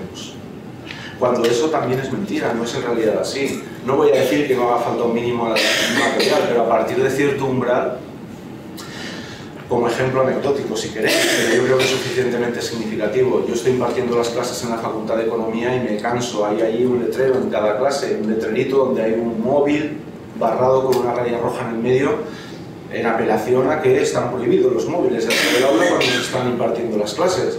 Bueno, yo estoy ahí en mi clase dando la clase y están todos los chavales así con el smartphone. Y yo me canso, ¿no? Ya no sabes cómo decírselo, porque claro, estamos en un estado de cosas que si les dices, oye, mira, que esto está prohibido tal, luego te machacan en las encuestas, es el círculo vicioso, estamos pillados, estamos pillados. Oye, este móvil, el smartphone, esto, ¿qué te ha costado? No, si es gratis, me lo han regalado. Ah, bueno, pero yo no te he preguntado cuánto has pagado o has dejado de pagar. Digo, ¿cuánto te ha costado? O sea, ¿cuánto te... No, a mí nada. Pues mira, si a ti no te ha costado nada, que sepas que lleva coltan, que sepas que lleva neodimio, que sepas que lleva... Si tú no lo estás pagando, alguien no está pagando por ti. ¿Para qué lo necesitas? ¿No? Para el WhatsApp, para quedar con los amigos porque es gratis. Hombre, pues con este tipo de criterio y con este tipo de planteamiento, en fin. Huelga general, yo... Ojalá que prosperase indefinida, no lo veo. Ya en las huelgas generales no indefinidas y convocadas para una sola jornada, por lo menos por lo que yo he vivido, la gente rehace hacer huelga. La gente rehacia. No, mira, yo es que estoy ya tan apurado que perder un día de salario, eso no va a servir para nada. Pasa lo mismo con la política. Ahora la culpa es, bueno, o de los funcionarios o de la política. Los políticos son todos malos, ¿vale? Vamos a reducirlo al absurdo, vamos a aceptar que tienes razón. La política es una mierda pinchada en un palo. Todas. Explícame, 47 millones de personas, sin una política de carácter institucional, como narices nos vamos aquí a poner de acuerdo. En una asamblea, todos levantando la mano, pues apaga y vámonos, ya no hacemos nada más en nuestra vida. No sé, ¿a quién interesa todo eso realmente? soy Marc Portar, estudiante de ADEC aquí en la Roma Primera y además soy... El auge, ¿no? Sí, soy representante estudiantil. Vaya. Y me ha gustado mucho lo que has comentado sobre todo el tema del deterioro, ¿no?, de la universidad y todo eso, porque lo vivo en primera persona y además la burocratización que tenemos que superar los que estamos en el Consejo de Dirección es bastante duro. Bueno, de la parte del PDI, o sea, sí, no te lo voy a contar porque me gustaría hacer dos pequeñas preguntas a ver qué opinas. Y es que yo soy bastante partidario de la radicalización un poco de la lucha, porque como tú bien has dicho, las leyes las hacen ellos y hacen y deshacen, cambian la Constitución de un día para otro, me preguntan. Y nosotros cada vez, por ejemplo, hemos ido radicalizando un poco más el tema y la semana pasada conseguimos hacer huelga de 2 días con un seguimiento de cerca del 80%. Yo soy, ya digo, me gustaría saber si tú compartes esa opinión y aparte, también creo firmemente, me gustaría saber tu opinión, si crees que el primer paso para salir de este empastre o ser un poco más libres e independientes sería salir de España como país, salir de la zona euro. Hola, yo muy breve, soy Ana, soy afiliada a comisiones y también un poquito afín a todo lo que se ha planteado aquí, ¿no? Y me gustaría también, no sé, aportar sobre el tema de qué podemos hacer. Creo que hay bastantes iniciativas desde organizaciones, desde la seguridad social, que intentan un poco aglutinar. Y a mí eso me parece esencial, porque desde diferentes sensibilidades sí que creo que hay una corriente en personas, pocas personas todavía, pero que en la línea de lo que tú has dicho de esto va rápido y va al desastre y tenemos una pequeña oportunidad en esa línea de decir, bueno, pues vamos a ver si podemos ir uniendo voces, uniendo fuerzas. Y después el tema de la información. Me parece esencial actos como el de hoy, pero mira, somos pocos y otras tantas veces, pero no cansarnos en ese aspecto, porque es que yo creo que la única manera de que más gente se sume es de ir abriendo ojos a las personas que tenemos cerca, ¿no? Entonces, eso es muy importante, la labor que se hace desde diferentes asociaciones. Bueno, que no nos derroten, tenemos que, aquí estamos, seguir. Lo que pasa es que tampoco el estado anímico no es el mismo de los días, efectivamente. Bueno, yo soy José Iglesias, también soy delegado sindical y intersindical en la universidad. Y bueno, hay cosas que has comentado que comparto plenamente y otras que, claro, se han generado en estas dudas. A mí me gustaría preguntarte una cosa, ¿no? El modelo de pacto social que durante estos últimos años, desde los pactos de la Moncloa más o menos, es lo que creo que en estos momentos se ha deshecho. Y creo que también, no sé si compartiremos la misma opinión, un poco las organizaciones sindicales nos hemos quedado ahí. No nos hemos dado cuenta de que todo ese estilo, ese andamiaje social que se generó en la transición se ha hundido totalmente y aún estamos pensando cómo volverlo a reconstruir un poco. Desde ese punto de vista yo estoy en la fase de que sí, el modelo económico capitalista, tal como está hasta ahora, pues seguramente estará muriendo en estos momentos. Y me baso en ello en una cosa, desde el año 2008 hasta ahora, cada 3 meses, cada 2 meses, mes y medio, depende de la intensidad de la crisis, salvan al euro.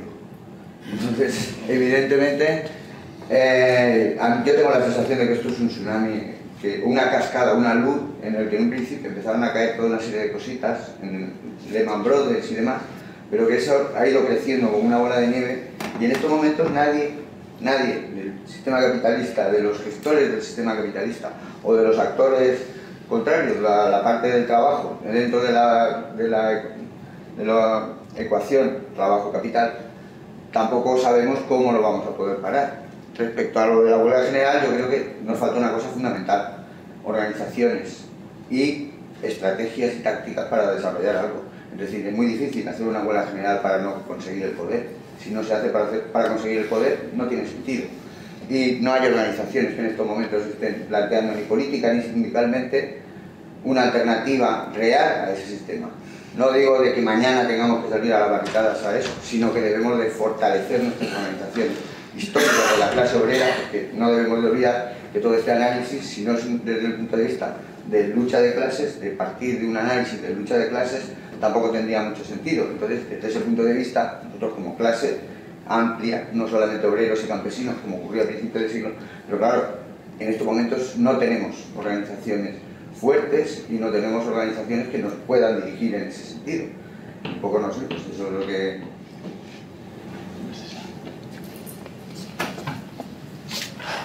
¿Me puedo dar a mí mismo la voz? Yo tenía un pequeño comentario y también pregunta. Claro, hemos hablado de dos cuestiones, ¿no? O has presentado dos cuestiones fundamentales, una muy ilustrativo en cuanto a la situación o la evolución económica. También, claro, ahí yo comparto un poco con Alberto, claro, te asustas todavía más, ¿no? Eres todavía más pesimista cuando oyes un discurso así.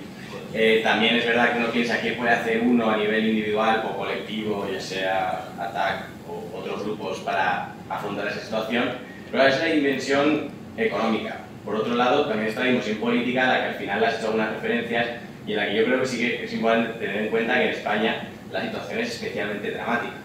Quiero decir, la capacidad de autoinmolarse que tienen nuestros gobernantes ahora mismo parece espectacular, pero todavía así siguen, ¿no?, un sistema arraigado, un sistema bipartidista que cada vez gusta menos, pero que parece muy difícil de cambiar. Claro, eso es un segundo reto, es decir, ese es más cercano o más fácil de percibir que el económico, quizá. Yo ahí te preguntaría, ¿tú ves esperanzas en el aspecto político? Quiero decir, ¿no tenemos más remedio que cambiar o esto se puede propagar todavía más, el sistema bipartidista tal cual está establecido? Vamos a ver, por empezar un poco por la primera intervención. Sí, no recuerdo cómo has dicho tu nombre. Manel. Manel. Sí, claro, o sea, sí, es que tampoco hay más camino. Lo que pasa es que lo que estamos viendo también es el incremento paralelo de la represión. Y eso hay que tenerlo claro, es decir, cada vez más quien decida salir a la calle, quien decida radicalizarse, y no por eso me introduzco el elemento violencia, sino de decir, Gandhi, ¿no?, resistencia pasiva, pero que no, que de aquí no me muevo. Pues te van a llegar 3 UIP o 4 o 5, te van a soltar un pelotazo, te van a sacar un ojo y no ha pasado nada, o te van a llevar, como han tenido una delegada de CGT 2 meses incomunicada por la huelga del 14 en Barcelona, o te van a llegar, como han llegado casos en manifestaciones, que ya nos íbamos para casa y aquello ya se había terminado y te cierran documentación, que pasa algo a gente, no pasa nada, es control protocolario y tal, de oficio. Y después, 3 meses después del 14N, tienes una sanción administrativa de 600 euros en tu casa. Es lo que hay. Pero es que esto ha sido siempre así. Es decir, a medida que la confrontación se agudiza y se radicaliza, pues, a ver, los neoliberales, Manel, reniegan por activa y por pasiva, sobre todo de los funcionarios, porque claro, somos lo peor, porque somos independientes del talante político, decimos las cosas como hay que decirlas, sea PP, sea PSOE o sea quien sea, que no les gusta, pero luego sobre todo del Estado. El Estado para ellos es lo peor, pero no lo dicen todo, porque lo que no quieren es que el Estado desaparezca del todo, lo que quieren es que el Estado simplemente quede como un remanente para el monopolio de la violencia, porque a nivel empresarial eso sería un dispendio, el contratar ejércitos privados para mantener la propiedad privada. Por lo tanto, el Estado es el monopolio legítimo de la violencia y la está usando cada vez más. Y cuando decías, enlazando un poco con tu intervención, de que la situación es especialmente cruenta en España, es que es lo mismo en Estados Unidos. En Estados Unidos está en jaque la gobernabilidad porque no alcanzan un pacto entre republicanos y demócratas. Pero suéltate a aquellos y vete, por ejemplo, a Rusia, que en estos momentos forma parte de los BRICS y es una gran potencia. Entre otras cosas, porque justo con Brasil son los 2 grandes monopolios estatales que quedan de la energía petrolera. Gazprom en Rusia y Petrobras en Brasil. Las multinacionales tradicionales del sector energético están perdiendo peso a ritmo rapidísimo en beneficio de estas 2 petroleras semipúblicas, son de propiedad estatal. Están peor.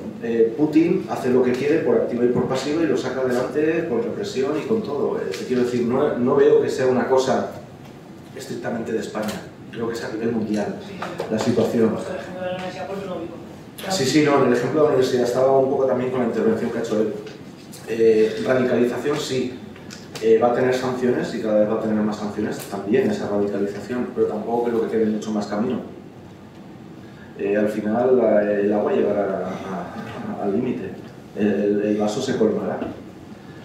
¿Cómo pueda salir esto? Pues bueno, también me parece que es poco probable que esto se pueda organizar de una manera armoniosa y tal y cual. A ver, seamos realistas. no ha habido ninguna revolución hasta ahora, ¿no? Prácticamente, en la que no haya corrido la sangre, no haya habido violencia en las calles. Esto ahora parece que nos hemos hecho, no sé, también, totalmente civilinos, ¿no? La lucha pasiva, Gandhi, aquí no me mueven, solamente pacíficos, me parece todo muy potito. Pero al final, o sea, cuando tienes antidisturbios delante que vienen a por ti, pues da igual que no hagas nada, te van a dar igual. No sé, no veo yo que esto... A ver, tampoco estoy aquí haciendo apología de la violencia. Lo que digo es que la realidad histórica muestra que esto así de yo me pongo aquí, de aquí no me mueven, tal, esto no ha funcionado normalmente. Otra intervención que ha habido era la relativa... Te había hecho otra pequeña pregunta que era lo de abandonar el euro. ¿Tú crees que...? Vale, perfecto. Además me parece importante y se me había dado el lapsus. A ver, abandonar el euro. Yo no sé si tenemos que abandonar el euro o no tenemos que abandonar el euro. Yo lo que sí sé es que, dadas las actuales tendencias y dada la situación actual que tenemos a nivel geopolítico mundial, en pocos años, por el camino que vamos, aunque sin planteárnoslo, vamos a abandonar el euro. No hay otro camino, porque si en un momento de energía continua, boyante y de bajo precio hemos procedido a todo este proceso de globalización, de eliminación de fronteras, de mantequilla que se produce en Nueva Zelanda y que se vende en los hoteles de Asturias, que es un contrasentido absolutamente una locura, pues si esa energía deja de estar constante, continua y a buen precio, pues simplemente todo eso va a revertir. Y lo que vamos a experimentar en los próximos años ya está ocurriendo. Es una vuelta a los proteccionismos, es mayor tensión entre bloques, es un cierre de los países, es una relocalización de la economía. Esto ya lo declaran los empresarios, Manel. Ya están diciendo que se han equivocado con las estrategias de deslocalización y ya están volviendo a relocalizar en los países originales sus industrias. Tenemos un último ejemplo con la planta de Nissan en Barcelona. Sí, Manel, sí, pero ya de repente ya han decidido que el vehículo se hace aquí y que no se lleva a una fábrica no sé dónde, que les podría salir mucho más barato y patatín y patatón. O sea, esto no lo han hecho por casualidad, esto lo han hecho porque empieza ya a ser el coste logístico, se come el beneficio de producir a bajo precio, a bajo salario, a bajo coste en otros países. Entonces, el euro, hoy por hoy, tal como está montado, desde luego para España, para Grecia, para Italia, para Irlanda, esto es una sangría. O sea, no es más que esto, es una sangría. Pero ya lo notamos incluso en cuanto entramos en el euro. O sea, nos decían, juraban y perjuraban que no se había producido inflación. Y lo que sentías de la noche a la mañana es que ibas a tomarte un café que antes te costaba 70 pesetas y ya te estaba costando prácticamente 80 céntimos o 90 céntimos, que ya se va por encima de las 70 pesetas o de las 60 pesetas. Y hoy un día un café prácticamente te cuesta un euro. No vale el euro. Es decir, salario mínimo interprofesional en los países de la Unión Europea. En Alemania el salario mínimo interprofesional son casi 1.700 euros. En Francia son 1.300 euros. ¿De cuánto es en España? Y con ese salario mínimo interprofesional y la devaluación salarial, entonces podemos ir a comprar a precios de euros lo que valen las cosas en euros, porque a ver, esa cuenta a nosotros no nos sale nada buena. Esa es mi opinión. Otra cosa es que tal como van las cosas, o mucho cambian, o en pocos años simplemente el euro se va a caer por su propio peso. Soy John, colaboro con Republicanos. Me gustaría que intentáramos por lo menos terminar con una visión optimista, ¿no?, del futuro. Creo que se puede previsiblemente ver que el futuro imperio va a ser China. Entonces, ¿cómo ves tú China como la cultura dominante en el futuro? Vale. Com així tot el tema de la revolta i tot això, jo el que dic és que es començat la crisi en els països centrals, que són els que estan més avançats, se suposa, les revoltes que hem vist han sigut, primera, l'ocupació de les places a Wall Street i en Londres, que CIGE, que ho ha catalogat com una revolta de burgesia assalariada, de persones que tenen moltes titulacions i molts graus i molta formació, que cobraven uns salaris que en part eren salaris i en part era ja plusvalua que cobraven perquè tenen uns sous molt superiors als treballadors, per exemple, de Xina o de la Índia, i que la seva rebel·lió es menor com Estado mío. Aquello de... parece una revolta un poc acomodada. I l'altra és una revolta dolorosíssima que es produeix per les classes perilloses que diuen, el que diríem canis, chonis, en Inglaterra diu chaps, aquells senyors que en Anglaterra sortien a saltar les tendes de consum més brillantones, quan hi havia tablets, smartphones i televisors de pantalla plana, se les enduien, però de rebot. I aquest és el tipus de revolta que veiem. No té cap contingut polític, sinó és un contingut, una prolongació de la lluita consumista per acaparar plusvàlua, en el cas d'aquells d'Occupy Wall Street o d'Occupy London, o acaparar productes de consum. Això dic jo que el que necessitem és que la gent estigui més conscienciada i més formada, perquè el problema és que la revolta immediata dona estos resultados tan contradictorios. Es la pregunta, ¿no? Un poquito ya lo que comentabas también, Ana. A ver, evidentemente es cierto, y lo podemos leer. En el año 2007 recuerdo que en la Universidad de Valencia se montó una charleta de ATAC por Jérôme Duval, que venía por ATAC, que es un especialista que trabaja, ¿cómo se llama el francés este de...? Comité para unir. Sí, pero ¿cómo se llama el de arriba?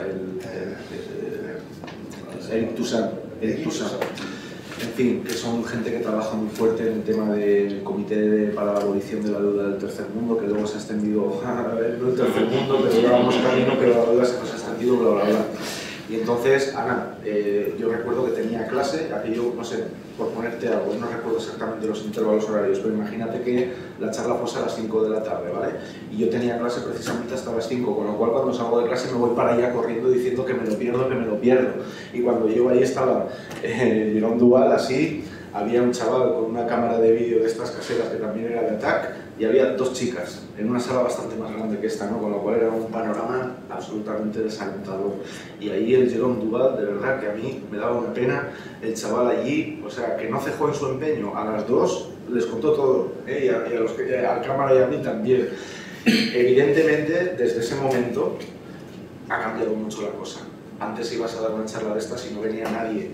En alguna charla que hemos dado ha habido concurrencia de no poder sentarse la gente y todo esto. Hoy sí, pues es cierto que ha habido poca gente. Pero bueno, luego la gente tiene una vida muy ocupada. Las cosas han cambiado y han cambiado a mejor. De momento yo veo que quizá no se ha alcanzado el umbral de respuesta de lo que planteaba Manel, ¿no? De ese cambio, esa radicalización que también planteabas, no se ha planteado. No hay esa masa, también se explica porque en esa alienación que el capitalismo a la cual nos ha ido sometiendo, en el prólogo del libro, que es de clave autobiográfica, explico cómo nosotros hemos sido trabajadores siempre y esa conciencia la tenemos muy desarrollada de lo que somos. Pero esa conciencia se ha perdido. Nosotros, a mí mis padres me educaron en el sentido, yo estas cosas que hoy hemos hablado aquí, que estamos hablando, yo a mis padres hace muchos años ya les iba, vamos, calentando las orejas. Y mi madre y mi padre siempre me decían, chico, tú de eso no te preocupes, que tú eso no lo vas a ver. Tú haz, mira, esfuérzate, estudia, trabaja y llegarás. Pero ¿a dónde llegaré, papá, mamá? Pues llegarás y prosperarás y tal, igual y pascual. Hombre, en cierta parte algo de razón sí que tenían. Yo recuerdo que empecé a trabajar con 12 años en el restaurante de mis padres, primero en Irún, luego en Peñíscola, luego en Benicarló, simultaneando estudios con el trabajo. Toda mi vida, a mis alumnos a veces les digo, no os quejéis que para cuando salgáis de aquí, si tenéis suerte de encontrar un trabajo y acabéis vuestra vida laboral, no habéis trabajado todo lo que he trabajado yo ya. Pero la gente, nos han vendido el sueño americano y la gente se ha creído, y eso viene a la colación un poco también de esa falta de argamasa social y de argamasa política. Porque hemos vivido en ese sueño americano de tú esfuérzate que lo vas a conseguir. Y en alguna medida, si nos comparamos con otras partes del mundo, ha sido así hasta cierto punto. Muy sesgado hacia todo lo material, pero sí que nos han convencido también, y lo hemos hecho nuestro, de que la mejora venía por la parte de lo material. Claro, después de que todo el mundo se ha creído que ya no éramos trabajadores y que cualquiera de nosotros podía llegar a ser el capitalista y a tener su patrimonio, y ahora vendo una casa que no va a caer de precio, y ahora no la he vendido y he comprado otra, y tengo 3 y las vendo, y todo ese trapicheo, pues al final, cuando la cosa se derrumba y el castillo de naipes se cae, es muy difícil cuando no ha habido esa argamasa y cuando durante siglos, siglos no, decenios, porque la lucha sindical viene de los últimos 200 años, pero realmente después de 1945, de 1900 y a partir de 1970, la lucha sindical, y más en los países occidentalizados, ha sido básicamente una cosa anecdótica. Ahora, que es cuando haría falta, pues evidentemente no estamos preparados. Y en cuanto a lo de China, que comentaba, no, yo no comparto su opinión. Yo no comparto la opinión de que China vaya a ser el imperio del futuro. Primeramente porque, y así me tengo que manifestar, porque es lo que la evidencia que conozco me indica, no creo que vayamos a tener ese futuro. Es decir, tengo poca esperanza de que vayamos a tener algún futuro mínimamente bueno. Creo que lo que viene a futuro, o mucho cambiamos, no va a ser bueno. Y en el caso particular de China, a pesar de que sí que es cierto que está habiendo una traslación de los centros de poder desde los centros actuales o que han sido tradicionales de la Europa Central y de Estados Unidos y de Japón hacia otros países emergentes, en este caso concentrados en Asia, China, otros países, Malasia está también muy pujante, está también el caso de Rusia después de la caída y el colapso de la Unión de Repúblicas Soviéticas Socialistas, etc. Brasil por el otro lado y tal. También hay que conocer que China tiene grandes problemas en estos momentos. Venía creciendo a tasas del 14%, a 2 dígitos, y en menos de 3 años ha caído al 8%. No, para nosotros lo quisiéramos, en los términos de este sistema en el que nos movemos, pero realmente en términos absolutos lo que ha sido es una caída, un decrecimiento de 6 puntos en su PIB, porque el resto de países del mundo han contraído sus exportaciones. Lo que ha hecho China, claro, tiene lo que otros no tenemos. Tiene un mercado interno de 1.400, 1.500 millones de personas que puede desarrollar para que su industria genere la oferta, encuentre una demanda interna y no pueda sustituir exportaciones por consumo interno. Pero esto ha devenido también a costa del medio ambiente. China es uno de los países que más emisiones produce, que más está deteriorando su medio ambiente. Tienen una burbuja inmobiliaria que ríase de la nuestra. Tienen una burbuja de infraestructuras que ríase de la burbuja inmobiliaria nuestra y de la burbuja inmobiliaria china, y les va a reventar en las narices ya. O sea, no van a pasar ni 4 ni 5 años, ya está reventando. Y se van a encontrar también con su límite, es decir, no pueden importar petróleo en buenas condiciones. Ahí tenemos también el conflicto que es en el estrecho de Hormuz con el petróleo de Irán. Y ahí está la situación, y China ha tenido que empezar a incrementar su consumo de carbón. Y al final es esto lo que explicamos en las universidades. Explicas la globalización, todo el mundo la ves, examinas, todo el mundo más o menos lo tiene claro, y luego nadie se acuerda de lo que es la globalización. Y la globalización es que aquí ya no hay paredes ni fronteras para determinar las cosas, que son la mayoría. Las fronteras, las únicas que preservamos son las políticas y las de regulación, pero porque interesa. Interesa a esas transnacionales que han hecho del mundo su terreno de juego y que están por encima de los gobiernos. Y en cuanto a la otra intervención que hacías, refrescame un poco la memoria, por favor. Pues la revolta que han vist en països centrals és realment patètica. Efectivament. Salaris assalariats que cobren plusvalua i uns marginals socials que van a afrontar productes.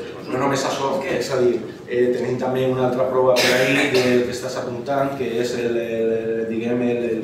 a ver, esdevingué o es comenzar con básicamente aquello de el ecologismo verde, tal, no sé qué, que ha terminado convirtiéndose en un nuevo capitalismo verde. Es decir, el capitalismo es un monstruo. Da igual, responsabilidad social corporativa, lo absorbe y te hace de ahí un engendro.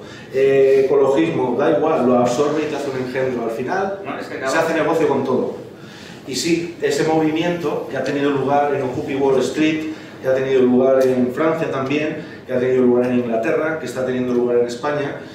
Sí es cierto, la movilización no se ha producido y además ya se ha preocupado, y esto sí que es una crítica que quiero también de aquí de alguna manera enarbolar frente o contra el 15M, muy laxa, sin ideología, sin ningún tipo de teleología y sin ninguna conciencia de clase clara. Y este es un problema de clases, no tiene más. Lo que pasa es que nos hemos olvidado realmente de qué clase somos y a qué clase pertenecemos. Y nos hemos olvidado de algo que es crucial, que es la principal contradicción del capitalismo. Y es tal cual lo digo, no puede prescindir de nosotros. Con todo no puede prescindir de nosotros. Es al revés, el poder estaría en nuestras manos si nos diésemos cuenta de que somos nosotros los que podemos prescindir del capital. Y esa es la realidad. Y a colación un poco de tu intervención quería daros también otra información que no sé si la tenéis clara. Se ha dicho mucho en relación con lo que estabas apuntando y quiero dar un salto a lo que se ha denominado como la primavera árabe y todo aquello, las revueltas y los alzamientos que ha habido en todo el norte de África hasta la península arábiga. Se ha dicho por activa y por pasiva que esto obedece a que aquella gente está oprimida y que han buscado la democracia y la libertad y no sé cuántas mandangas, que también es mentira, porque esa gente ha salido a las calles y ha empezado a tiros y a quemar cosas cuando ha tenido hambre Y hay una correlación, está estudiado. A medida que han ido subiendo todos los repuntes a nivel mundial de precios de los alimentos, coinciden cronológicamente con todos los alzamientos en el norte de África.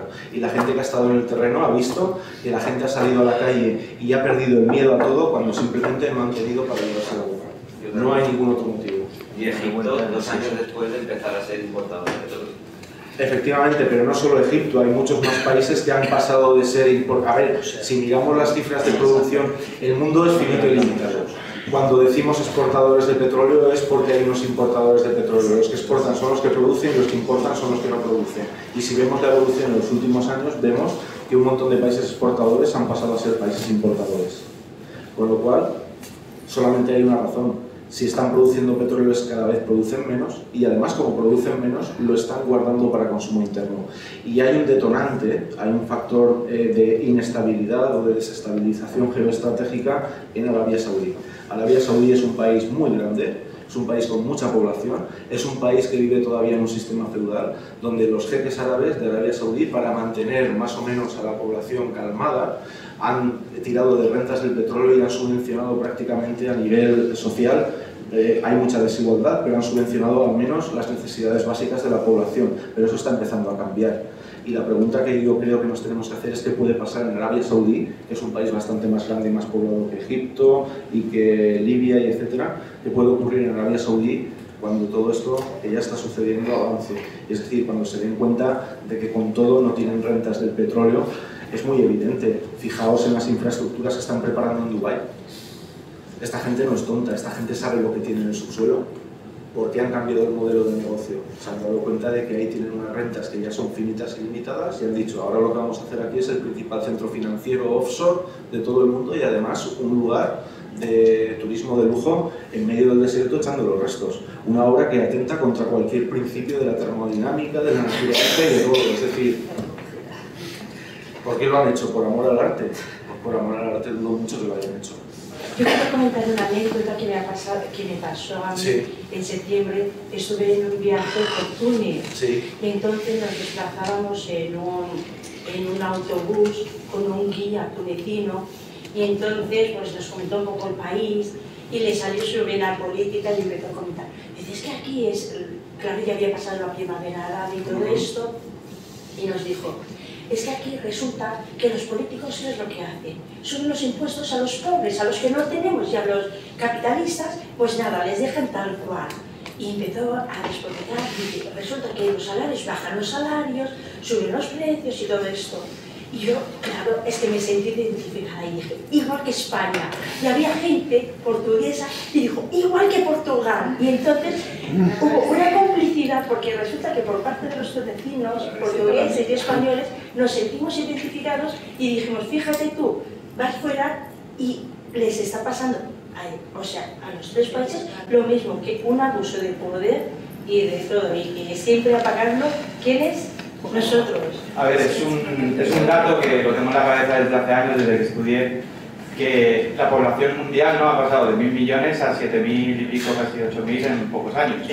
Vamos a ver, es más, el dato exacto es que básicamente antes del descubrimiento del petróleo éramos aproximadamente 1.500 millones de personas para lo que hemos tardado pues unos 20.000 años y en cuestión de 70-80 años hemos pasado de 1.500 a 7.000. A ver por qué regla de 3 hemos crecido de esa manera. Exacto, simplemente porque hemos tenido ahí un enchufe constante de transformar una energía de baja entropía que viene por la captación del sol a esas algas que son las que generaron el petróleo, que está ahí de baja entropía y lo estamos transformando en un montón de cachivaches de alta entropía que finalmente no sirven para nada. Pero al margen de eso, y a colación de la supervivencia de la especie y todo del eso, hombre y de la mujer. Claro.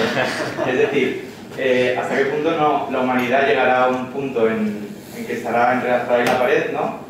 Y todas estas revueltas que están en todos los países de todo el mundo no derivará en una guerra mundial enorme donde habrán holocaustos, donde solo quedarán élites con trabajadores mínimos para poder seguir como hasta ahora. No lo sé, es algo apocalíptico, pero... Ya ha empezado. Bueno, esta noche parece ser que está en una tercera temporada de los muertos vivientes. Es que la guerra tiene muy baja entropía. En fin, simplemente a colación un poco de tu intervención, con la cual te entiendo perfectamente. A mí, a título anecdótico, me ha pasado incluso un paso adicional, es decir, ya no es la complicidad de decir esto también lo están haciendo en mi país. Hace bastantes años viví en Croacia después de la guerra, he vivido en Francia también, y además viajo regularmente a Centroamérica, Caribe y Sudamérica, ¿no? Entonces, hace años que, por ejemplo, República Dominicana, no sé si lo conocéis, más allá de lo que son los grandes resorts, es una sociedad que yo la primera vez que estuve allí, y cuando volví a España, antes de volver, estando ya allí y la conocí, la fui conociendo, pensé, hombre, yo voy a lo mismo, ¿no? Yo siempre positivo, yo pensé, coño, en España lo que está ocurriendo es que cada vez vamos más hacia este tipo de sociedad. O sea, por todo ese camino que estabas expresando en términos de tu anécdota, vamos rápidamente hacia un tipo de sociedad sin ningún tipo de derecho para la mayor parte de la gente, con los índices de corrupción que se han caído también. España, de los 187 países que se evalúan por el Observatorio de Transparencia Internacional, la organización, en el índice de percepción de corrupción, hace 4 años España ocupábamos el 22º puesto, creo. Los primeros son los menos corruptos, ¿de acuerdo? De 187 ocupábamos el 22º. En la actualidad creo que estamos ya en el puesto 28º. 28º. O sea, en 4 o 5 años hemos caído 6 puestos más corruptos, ¿no? En cuanto a la anécdota, que es de verdad, pues es sobrecogedor, porque ves aquella sociedad, una sociedad donde la gente, yo lo veo ahí y digo, esta gente, como se le prenda un día fuego a la casa, es que se quedan dentro, los que no pueden salir son ellos, ya no es que pueda entrar el de fuera a robar. Todo es blindado, todos son alambres de estos de espinos, pero no los del campo de las vacas, de los de la guerra, estos de acero galvanizado y acero templado con cuchilla que corta, cámaras de seguridad, seguridad privada, la policía corrupta. República Dominicana, lo peor que te puede pasar es que te pare la policía. Claro, y así es, y bueno, y esta es la cosa, ¿eh? Luego había la última intervención, ¿quién la ha hecho? Vale, el tema del apocalipsis y Manao y todo aquello. Eso, de alguna medida, claro, todo depende de cómo tú quieras ver la realidad, pero si te informas ya está ocurriendo. Eso ha ocurrido en Somalia, eso ha ocurrido en Zimbabue, eso ha ocurrido en Croacia, Bosnia, Herzegovina, Serbia, eso ha ocurrido en Timor Oriental. Eso está ocurriendo en muchos países en este momento. Los conflictos armados en las últimas décadas han crecido exponencialmente. Lo que pasa es que no nos informan de ello. Pero holocaustos y gente que están matando por ahí todos los días. No es el lugar, creo, ni es el contexto, además es bastante escatológico, pero os podría contar cosas de las que ocurrieron en Croacia. A mí en Croacia lo que me sirvió fue para darme cuenta de una cosa. Aquello del buenismo tampoco es cierto. Creo que los seres humanos, nuestra naturaleza, no es estrictamente egoísta, pero sí que pienso también desde que estuve en Croacia y vi las cosas que se han llegado a hacer allí en un sitio tan próximo, que no hay ni 2000 kilómetros de distancia aproximadamente, pues me hizo darme cuenta de que las personas, en general, el género humano, sometido al contexto crítico, a un contexto crítico, a una presión muy fuerte externa, es capaz de descolgarse haciendo cualquier barbaridad. Y además, después de la guerra, cuando yo estuve allí, interactuaba con muchas personas de Francia que tuvo una implicación muy directa en el conflicto, con bosnios, con croatas, con serbios, y son personas normales, como tú, como yo, como podríamos estar hablando ahora aquí mismo. Y esas personas, cuando hablas con ellas, te cuentan experiencias que han tenido en la guerra y te quedas extrañado de que la persona que está delante de ti hablando tan normalmente contigo haya podido participar por acción, por omisión, ser testigo de determinadas cosas que han pasado allí.